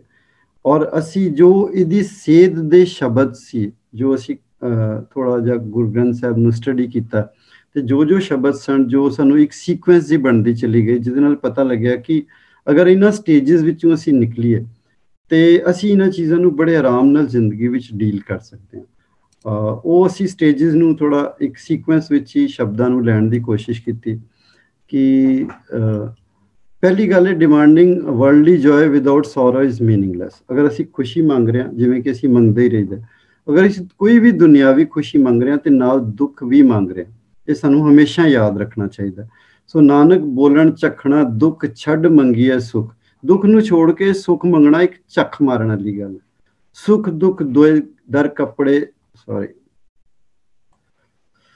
ਸੁੱਖ ਦੁੱਖ ਦੋਏ ਦਰ ਕੱਪੜੇ, ਪਹਿਰੇ ਜਾਏ ਮਨੁੱਖ, ਜਿੱਥੇ ਬੋਲਣ ਹਾਰੀਏ ਤਿੱਥੇ ਚੰਗੀ ਚੁੱਪ। ਸੋ ਉਹਦੇ ਵਿਚਕਾਰ ਇਹ ਨਾ ਕਹੋ ਕਿ ਪਰਮਾਤਮਾ ਮੈਂ ਤੇ ਸੁੱਖ ਮੰਗਿਆ ਸੀ, ਨਾਲ ਦੁੱਖ ਕਿਉਂ ਆ ਗਿਆ। ਉਹ ਪਾਰਟ ਆਫ ਇਟ ਹੈ, ਉਹ ਕੋਇਨ ਦੇ ਦੋਨੋਂ ਸਾਈਡ ਹੈ।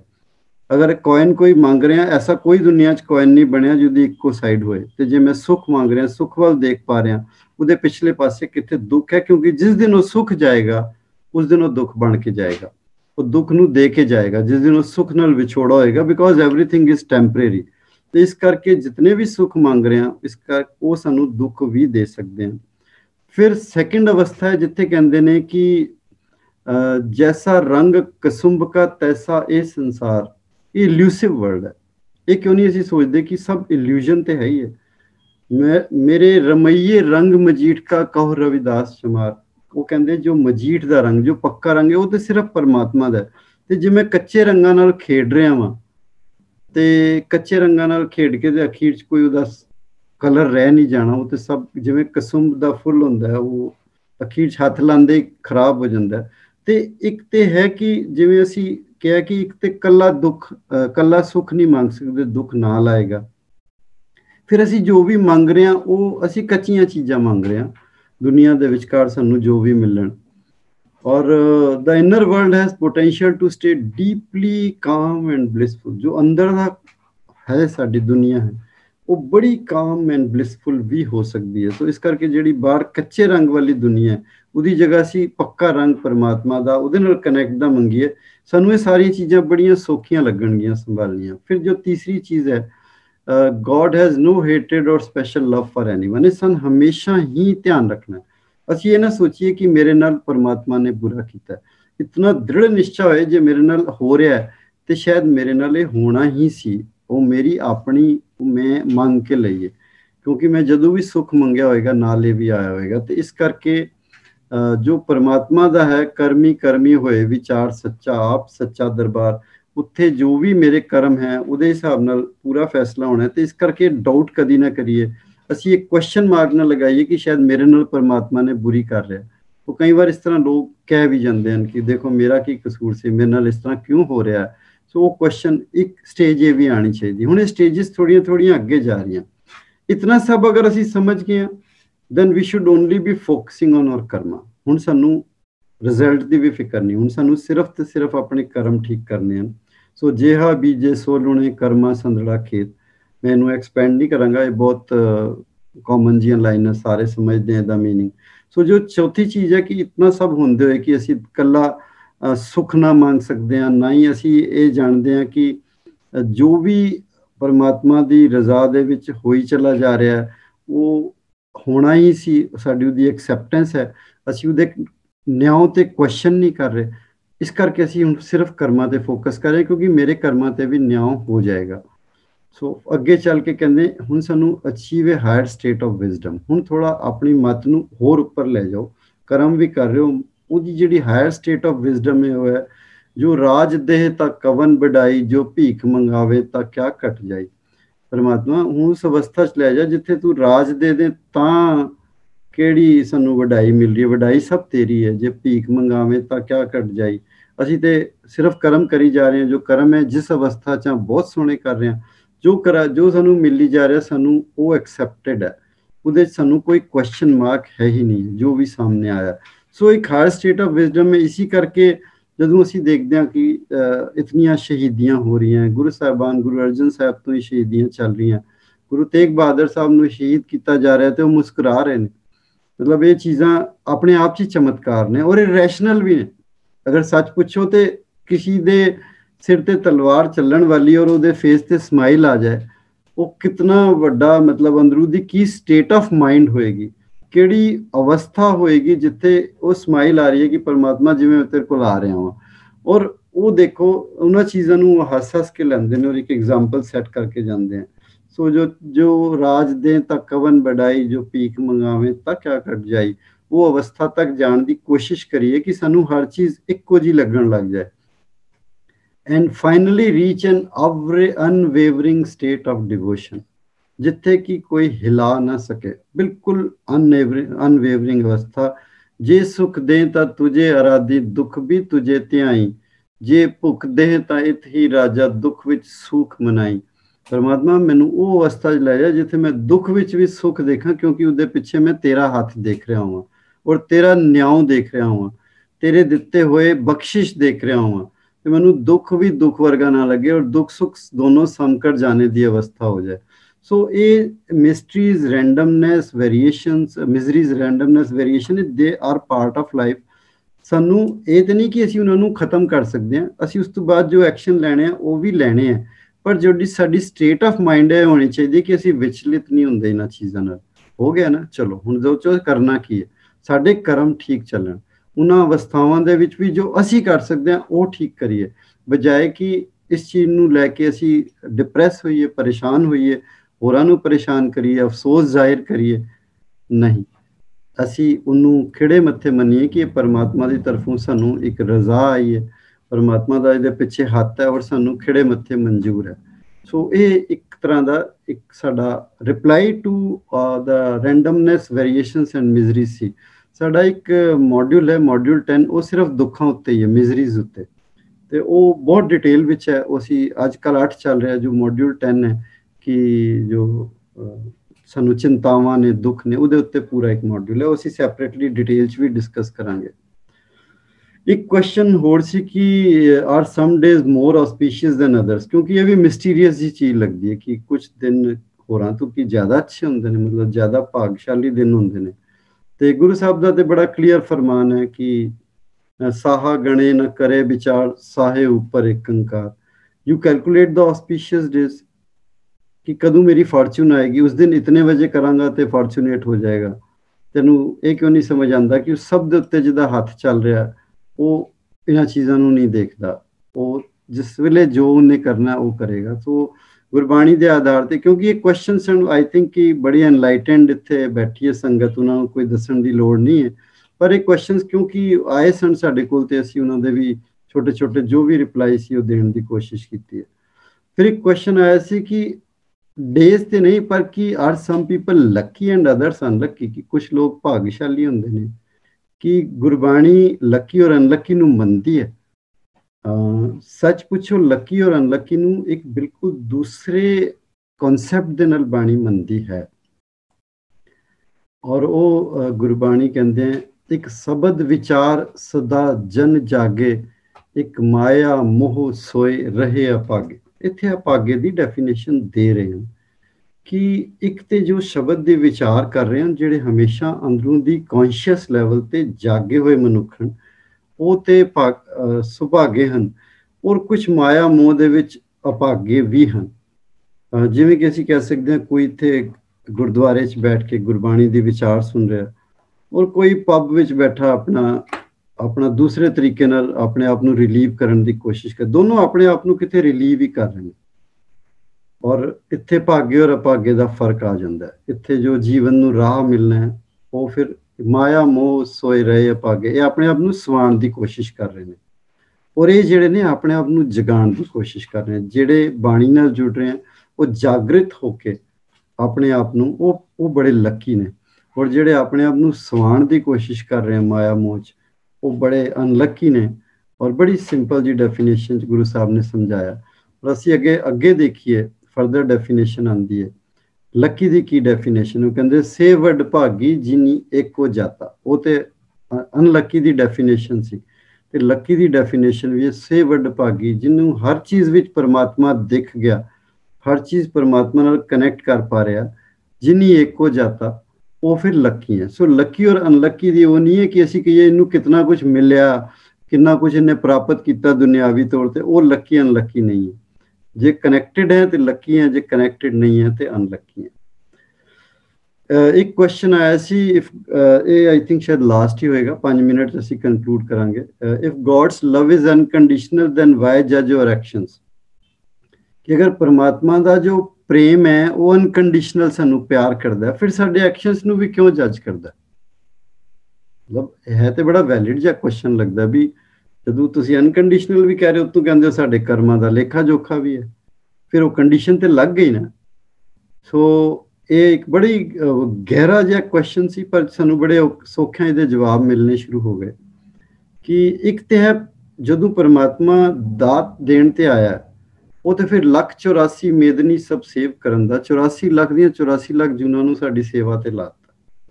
ਉਹ ਪੂਰੀ ਦੀ ਪੂਰੀ ਜੋ ਸ੍ਰਿਸ਼ਟੀ ਹੈ, ਉਹ ਮਨੁੱਖ ਜੀਵਨ ਨੂੰ ਸਸਟੇਨ ਕਰਨ ਲਈ, ਤਾਂ ਕਿ ਮਨੁੱਖ ਫਾਈਨਲੀ ਵਾਪਸ ਆਪਣੇ ਘਰ ਵਾਪਸ ਆ ਸਕੇ, ਪਰਮਾਤਮਾ ਨਾਲ ਜੁੜ ਸਕੇ, ਪਰਮਾਤਮਾ ਨੂੰ ਪਾ ਸਕੇ, ਪਰਮਾਤਮਾ ਹੋ ਸਕੇ। ਸੋ 1,84 ਮੇਦਨੀ ਸਭ ਸੇਵ ਕਰਨ ਦਾ 8.4 ਮਿਲੀਅਨ ਹੈ। ਨੰਬਰ ਤੇ ਅਸੀਂ ਨਹੀਂ ਜਾਣਾ, ਨੰਬਰ ਕੈਨ ਬੀ ਐਨੀਥਿੰਗ, ਇਹ ਸਿਰਫ ਮੈਟਾਫੋਰਿਕਲੀ ਯੂਜ਼ ਹੋਇਆ। They are working to serve me, ਉਹਨਾਂ ਨੇ ਮੇਰੀ ਸੇਵਾ ਤੇ ਤੂੰ ਲਾਇਆ। ਇੱਥੇ ਪਰਮਾਤਮਾ ਨੇ ਕੋਈ ਡਿਸਟਿੰਕਸ਼ਨ ਨਹੀਂ ਕੀਤੀ, ਅਨਕੰਡੀਸ਼ਨਲ ਲਵ ਹੈ ਪਹਿਲੀ ਗੱਲ ਤੇ, ਇੱਥੇ ਅਨਕੰਡੀਸ਼ਨਲ ਲਵ ਹੈ। So he gifted the universe unconditionally to serve human beings. He also gifted us with the choice to say happy or unhappy. ਅੱਗੇ ਉਹਨੇ ਇੱਕ ਹੋਰ ਚੋਇਸ ਦਿੱਤੀ, ਤੁਸੀਂ ਖੁਸ਼ੀ ਹੈ ਦੁਖੀ ਰਹਿਣਾ ਚਾਹੁੰਦੇ ਹੋ, ਮੈਂ ਤੁਹਾਨੂੰ ਉਹਦੀ ਵੀ ਚੋਇਸ ਦਿੰਦਾ। ਇਹ ਵੀ ਇੱਕ ਬੜੀ ਵੱਡੀ ਦਾਤ ਹੈ, ਚੋਇਸ ਹੈ ਇਨਸਾਨ ਕੋਲ। ਅਗਰ ਇਹ ਨਹੀਂ ਹੋਏਗੀ ਤੇ ਫਿਰ ਉਹਦਾ ਜੀਵਨ ਦਾ ਸਵਾਦ ਵੀ ਨਹੀਂ ਰਹਿ ਜਾਏਗਾ। ਸੋ ਤੁਸੀਂ ਖੁਸ਼ ਰਹਿਣਾ ਨਹੀਂ ਰਹਿਣਾ, ਇਹ ਵੀ ਪਰਮਾਤਮਾ ਨੇ ਸਾਨੂੰ ਚੋਇਸ ਦੇ ਦਿੱਤੀ। So have we refuse to accept his unconditional love. ਕਹਿੰਦੇ ਅਨਕੰਡੀਸ਼ਨਲ ਲਵ ਉਹ ਤੇ ਦੇ ਰਿਹਾ, ਪਰ ਜ਼ਰੂਰੀ ਨਹੀਂ ਕਿ ਮੈਂ ਉਹਨੂੰ ਲੈਣ ਨੂੰ ਤਿਆਰ ਹਾਂ। ਇਹ ਬੜਾ ਵੱਡਾ ਇੱਕ ਸੇਧ ਹੈ ਗੁਰਬਾਣੀ ਤੋਂ। ਉੱਥੋਂ ਅਨਕੰਡੀਸ਼ਨਲ ਲਵ ਮਿਲ ਰਿਹਾ, ਪਰ ਉਸ ਅਨਕੰਡੀਸ਼ਨਲ ਲਵ ਨੂੰ ਵੀ ਮੈਂ ਲੈਣ ਨੂੰ ਤੇ ਰਿਫਿਊਜ਼ ਕਰ ਸਕਦਾ ਨਾ। ਔਰ ਫਿਰ ਮੈਂ ਅਗਰ ਭੋਗਦਾ, ਫਿਰ ਮੈਂ ਉਹਨੂੰ ਕਿਉਂ ਕਹਿ ਰਿਹਾ ਤੂੰ ਮੈਨੂੰ ਅਨਕੰਡੀਸ਼ਨਲੀ ਲਵ ਨਹੀਂ ਕਰੀਦਾ। ਕਹਿੰਦੇ ਫਰੀਦਾ ਲੋੜੇ ਦਾਕ ਬਿਜੋਰੀਆਂ, ਕਿੱਕਰ ਬੀਜੇ ਜੱਟ, ਹੰਡੇ ਉਨ ਕਤਾਇਂਦਾ ਪੈਂਦਾ ਲੋੜੇ ਪੱਟ। ਹੁਣ ਕਰਮ ਤੇ ਯੋਜਨੇ ਕਿ ਮੈਂ ਜੋ ਮੇਰਾ ਕਰਮ ਹੈ ਉਹ ਮੈਂ ਇਸ ਤਰ੍ਹਾਂ ਕਰ ਰਿਹਾ ਕਿ ਮੈਨੂੰ ਕਿੱਕਰ ਮਿਲੇ, ਔਰ ਮੈਂ ਉਮੀਦ ਲਗਾ ਕੇ ਬੈਠਾ ਕਿ ਮੈਨੂੰ ਸਿਲਕ ਮਿਲੇਗੀ। ਉਹਨੇ ਹੈਂਡੇ ਉਨ ਕਤਾਇਂਦਾ, ਸੌਰੀ ਮੈਨੂੰ ਉੱਥੋਂ ਦੀ ਸਪਿਨਿੰਗ ਵੂਲ ਮਿਲੇਗੀ। ਤੇ ਉਹ ਮੇਰੀ ਖਾਹਿਸ਼ ਹੈ, ਉਹ ਕਿਸ ਤਰ੍ਹਾਂ ਮਿਲੇਗੀ? ਕਿਉਂਕਿ ਮੇਰੇ ਤੇ ਕਰਮ, ਮੈਨੂੰ ਉਹ ਮੈਂ ਚਾਹੁੰਦਾ ਵਾਂ ਨਾ, ਪਰ ਮੈਂ ਚਾਹਣ ਤੋਂ ਬਾਵਜੂਦ ਗਲਤ ਸਟੈਪਸ ਲਈ ਚਲਾ ਜਾ ਰਿਹਾ। ਸੋ ਇੱਥੇ ਸਾਨੂੰ ਆ ਕੇ ਇੱਕ ਸਮਝਣਾ ਪਏਗਾ, have we turned our face away from him. So ਆਵਤ ਕੋ ਜਾਤਾ ਕਹੇ ਜਾਤੇ ਕੋ ਆਇਆ, ਉਹਦੀ ਤੇ ਕਿਰਪਾ ਆ ਰਹੀ ਹੈ, ਅਸੀਂ ਤੇ ਨਹੀਂ ਲੈਣ ਨੂੰ ਤਿਆਰ ਨਾ। पर की कहो अपनी कहे अपनों नहीं पाया, मीठे को कोड़ा कहे कड़वे को मीठा, राते की निंदा करे ऐसा कल में डीठा। ਅਸੀਂ ਪੂਰੇ ਸ਼ਬਦ ਦੀ ਵਿਚਾਰ ਤੇ ਬਹੁਤ ਗਹਿਰਾਈ ਤੱਕ ਲੈ ਕੇ ਜਾਂਦੀ ਹੈ, ਪਰ ਇੱਥੇ ਗੁਰੂ ਸਾਹਿਬ ਸਿਰਫ ਇਹ ਕਹਿ ਰਹੇ ਨੇ ਕਿ ਜੋ ਹੋ ਰਿਹਾ ਹੈ, ਜੋ ਅੱਛੀਆਂ ਚੀਜ਼ਾਂ ਹੋ ਰਹੀਆਂ, ਮੈਂ ਆਪਣੇ ਆਪ ਨੂੰ ਬਲੌਕ ਕਰ ਦਿੱਤਾ, ਉਹ ਮੇਰੀ ਚੋਇਸ ਸੀ। ਔਰ ਅਗਰ ਮੈਂ ਸਫਰ ਕਰ ਰਿਹਾ ਤੇ ਕਹਿੰਦਾ ਤੂੰ ਪਰਮਾਤਮਾ ਮੈਨੂੰ ਅਨਕੰਡੀਸ਼ਨਲੀ ਪਿਆਰ ਕਿਉਂ ਨਹੀਂ ਕਰਦਾ। ਇਹ ਤੇ ਅਨਕੰਡੀਸ਼ਨਲੀ ਉਹ ਤੇ ਕਰ ਰਿਹਾ, ਪਰ ਅਸੀਂ we are not opening up to accept it. So ਉਹ ਫਾਲਟ ਜਿਹੜਾ ਸਾਨੂੰ ਸਮਝ ਆਉਣਾ ਚਾਹੀਦਾ ਕਿੱਥੇ ਆ ਕੇ ਅਸੀਂ ਗਲਤੀ ਕੀਤੀ। ਉਹਨੇ ਤੇ ਤਿਆਰ ਹੈ, ਉਹਦੀ ਕਿਰਪਾ ਹਮੇਸ਼ਾ ਹੀ ਹੋ ਰਹੀ ਹੈ, ਉਹਦੀ ਕਿਰਪਾ ਲਗਾਤਾਰ ਹੋ ਰਹੀ ਹੈ, ਹਰ ਵੇਲੇ ਹੋ ਰਹੀ ਹੈ। ਸਿਰਫ ਸਾਡਾ ਬਰਤਨ ਪੁੱਠਾ ਪਿਆ, ਉਹਦੇ 'ਚ ਅਸੀਂ ਭਰ ਨਹੀਂ ਦੇ ਰਹੇ ਪਾਣੀ। ਸੋ ਅਸੀਂ ਫਿਰ ਉਹਨੂੰ ਬਲੇਮ ਕਰਦੇ ਹਾਂ, ਤੇਰੀ ਅਨਕੰਡੀਸ਼ਨਲ ਹੈ। ਹੁਣ ਇੱਥੇ ਇੱਕ ਬੜਾ ਵੱਡਾ ਸਵਾਲ ਇਹ ਆਇਆ ਕਿ ਉਹਦਾ ਲਵ ਤੇ ਅਨਕੰਡੀਸ਼ਨਲ ਹੈ ਕਿ ਜਿਵੇਂ ਸੂਰਜ ਸ਼ਾਈਨ ਕਰ ਰਿਹਾ ਔਰ ਮੈਂ ਸਾਰੀਆਂ ਖਿੜਕੀਆਂ ਬੰਦ ਕਰਕੇ ਕਹਾਂ ਕਿ ਤੇਰਾ ਤੇ ਪਿਆਰ ਅਨਕੰਡੀਸ਼ਨਲ ਸੀ ਤੇ ਤੂੰ ਅੰਦਰ ਕਿਉਂ ਨਹੀਂ ਆਇਆ ਹੁਣ, ਉਹ ਤੇ ਇਹ ਹੋਏਗਾ ਕਿ ਫਿਰ ਮੇਰੀ ਚੋਇਸ ਦੇ ਵਿਚਕਾਰ ਉਹ ਇੰਟਰਫੀਅਰ ਕਰ ਰਿਹਾ। ਕਿ ਅਗਰ ਮੈਂ ਖਿੜਕੀਆਂ ਬੰਦ ਕਰਕੇ ਚਾਹੁੰਦਾ ਕਿ ਸੂਰਜ ਅੰਦਰ ਨਾ ਆਏ ਔਰ ਫਿਰ ਵੀ ਸੂਰਜ ਅੰਦਰ ਆਏ ਤੇ ਫਿਰ ਉਹ ਅਨਕੰਡੀਸ਼ਨਲ ਲਵ ਥੋੜੀ ਹੋਇਆ, ਫਿਰ ਤੇ ਉਹ ਇੰਪੋਜ਼ਡ ਲਵ ਹੋ ਗਿਆ ਨਾ। There is a difference between unconditional love and imposed love. So God is not imposing his love on us. God is only giving us unconditional love. That means कि मैनू impose नहीं कर सकता परमात्मा unconditional love. मेरे ते जबरदस्ती थोप नहीं सकता। अगर मैं खिड़कियां दरवाजे बंद कर दिया, सूरज की रोशनी अंदर ना आने देना चाहूँ और फिर भी अगर रोशनी अंदर आएगी, वो फिर रोशनी मेरे ते थोपी गई होएगी। इसी तरह अनकंडीशनल लव परमात्मा का है और वो इंपोज्ड नहीं है। सो सानू सिर्फ विंडो खोलने की लोड़ है, इतना को कर्म तो करना ही पेगा। उनको कि इतना भी कर्म नहीं करांगा तो फिर असी अपने आप ही खिड़की बंद तो की सी ना। So this is how we have to understand God's unconditional love. So conclusion च असी कह रहे हैं, बिस्मन बिस्म रहे बिस्माद, नानक अपनी गत जानो आप। We are wonder struck at the wondrous wonders of the Lord. ਉਹ ਨਾਨਕ ਹੀ alone knows his state. So ਉਹਦੇ ਤੇ ਬੇਅੰਤ ਹੀ ਵੰਡਰਸ ਹੈ, ਬੇਅੰਤ ਹੈ, ਉਹ ਤੇ ਕਦੀ ਵੀ ਮਨੁੱਖ ਨਹੀਂ ਪਹੁੰਚ ਪਾਣਗੇ। ਹੁਣ ਤੇ ਅੱਜ ਦੀ ਸਾਇੰਸ ਵੀ ਇਹ ਮੰਨਦੀ ਹੈ ਕਿ ਲਿਮਿਟੇਸ਼ਨਸ ਜ਼ਿਆਦਾ ਨੇ, ਕੁਐਸਚਨਸ ਜ਼ਿਆਦਾ ਨੇ, ਆਨਸਰ ਘੱਟ ਹੈ। ਜਿਤਨਾ ਜਿਤਨਾ ਸਾਇੰਸ ਉਹਦੇ ਡੀਪ ਜਾ ਰਹੀ ਹੈ ਨੇਚਰ ਨੂੰ ਸਮਝਣ ਦੇ, ਉਤਨਾ ਹੀ ਕਹਿ ਰਹੇ ਕਿ ਕੁਐਸਚਨਸ ਵੱਧਦੇ ਜਾ ਰਹੇ। ਪਹਿਲਾਂ ਥੋੜੇ ਕੁਐਸਚਨ ਸੀ, ਹੁਣ ਹੋਰ ਜ਼ਿਆਦਾ ਹੋਈ ਜਾ ਰਹੇ। So the more we seek and the more we know, the more we do not know. वो वाली situation है। So wonder and surrender, जरूर wonder करो, वाह बोलो, वाहेगुरु बोलो, बिल्कुल wonder करो, surrender भी करो। So wonder and surrender are the only choices when we talk of God's mystery। कोई तीसरा word नहीं बच जाता। wonder करके surrender कर दो और फिर खुश रहो और फिर अपने कर्म करते चले जाओ, सोने कर्म, ताकि असी खिड़की खुली रखिए ताकि उदा अनकंडीशनल लव भी सानू मिल सके। So we are sitting in his lap, he has played the game of given the freedom to go away and then watching us to return. असी उदी गोद विच सी, असी गोद तो परे जाण दा हिम्मत दिखाई है, वो वाच कर रहा कि असी कदों वापस उदी गोद विच आके बैठ जाइए। सो ये एक उदा नियम है कि गोद चों उन्हें पकड़ के नहीं रखा, उन्हें जाना है, अलाउ किया है। असी दूर चले गए हैं, इस करके असी दुख भी पाते हैं, दुख नूं दुख भी मनते हैं, सुख नहीं मन पाते। तो जितना उहदे नज़दीक आवांगे वो दुख भी सुख वर्गे लगते जाएंगे। वो अपनी गेम खेडदा चला जाएगा, सानू अपने कर्म करते चले जाना। तो this is the message and with this we conclude this module 8। Module जो 9 होएगा वो है भरमे भूला दे दिसतावे, how do I dispel my doubts, कि मैं अपने जो शंके आते हैं उन्होंने किस तरह दूर किया जाए। कुछ शंकियां दे बारे रिलेटेड क्वेश्चन सी वो असी मॉड्यूल 9 दे विच इकट्ठे ही ले सन। सो वो छोटा मॉड्यूल है थोड़ा, वो नैक्सट मॉड्यूल जो है वो होएगा भरमे भूला दे दिसतावे। इस दे नाल ही आई एम कंक्लूडिंग इट। बहुत कहंदे बड़ियां भुल्लां चुक्कां गलतियां होईयां ही होणगियां। सो ਤੁਸੀਂ ਉਮੀਦ ਹੈ ਸੰਗਤ ਮਾਫ ਕਰ ਦੇਗੀ। ਵਾਹਿਗੁਰੂ ਜੀ ਕਾ ਖਾਲਸਾ, ਵਾਹਿਗੁਰੂ ਜੀ ਕੀ ਫਤਿਹ। ਉਹ ਦਬਈ ਤੋਂ ਜਕਾਰਾ ਆਣਾ ਚਾਹੀਦਾ ਹੈ। ਸਤਿ ਸ੍ਰੀ ਅਕਾਲ।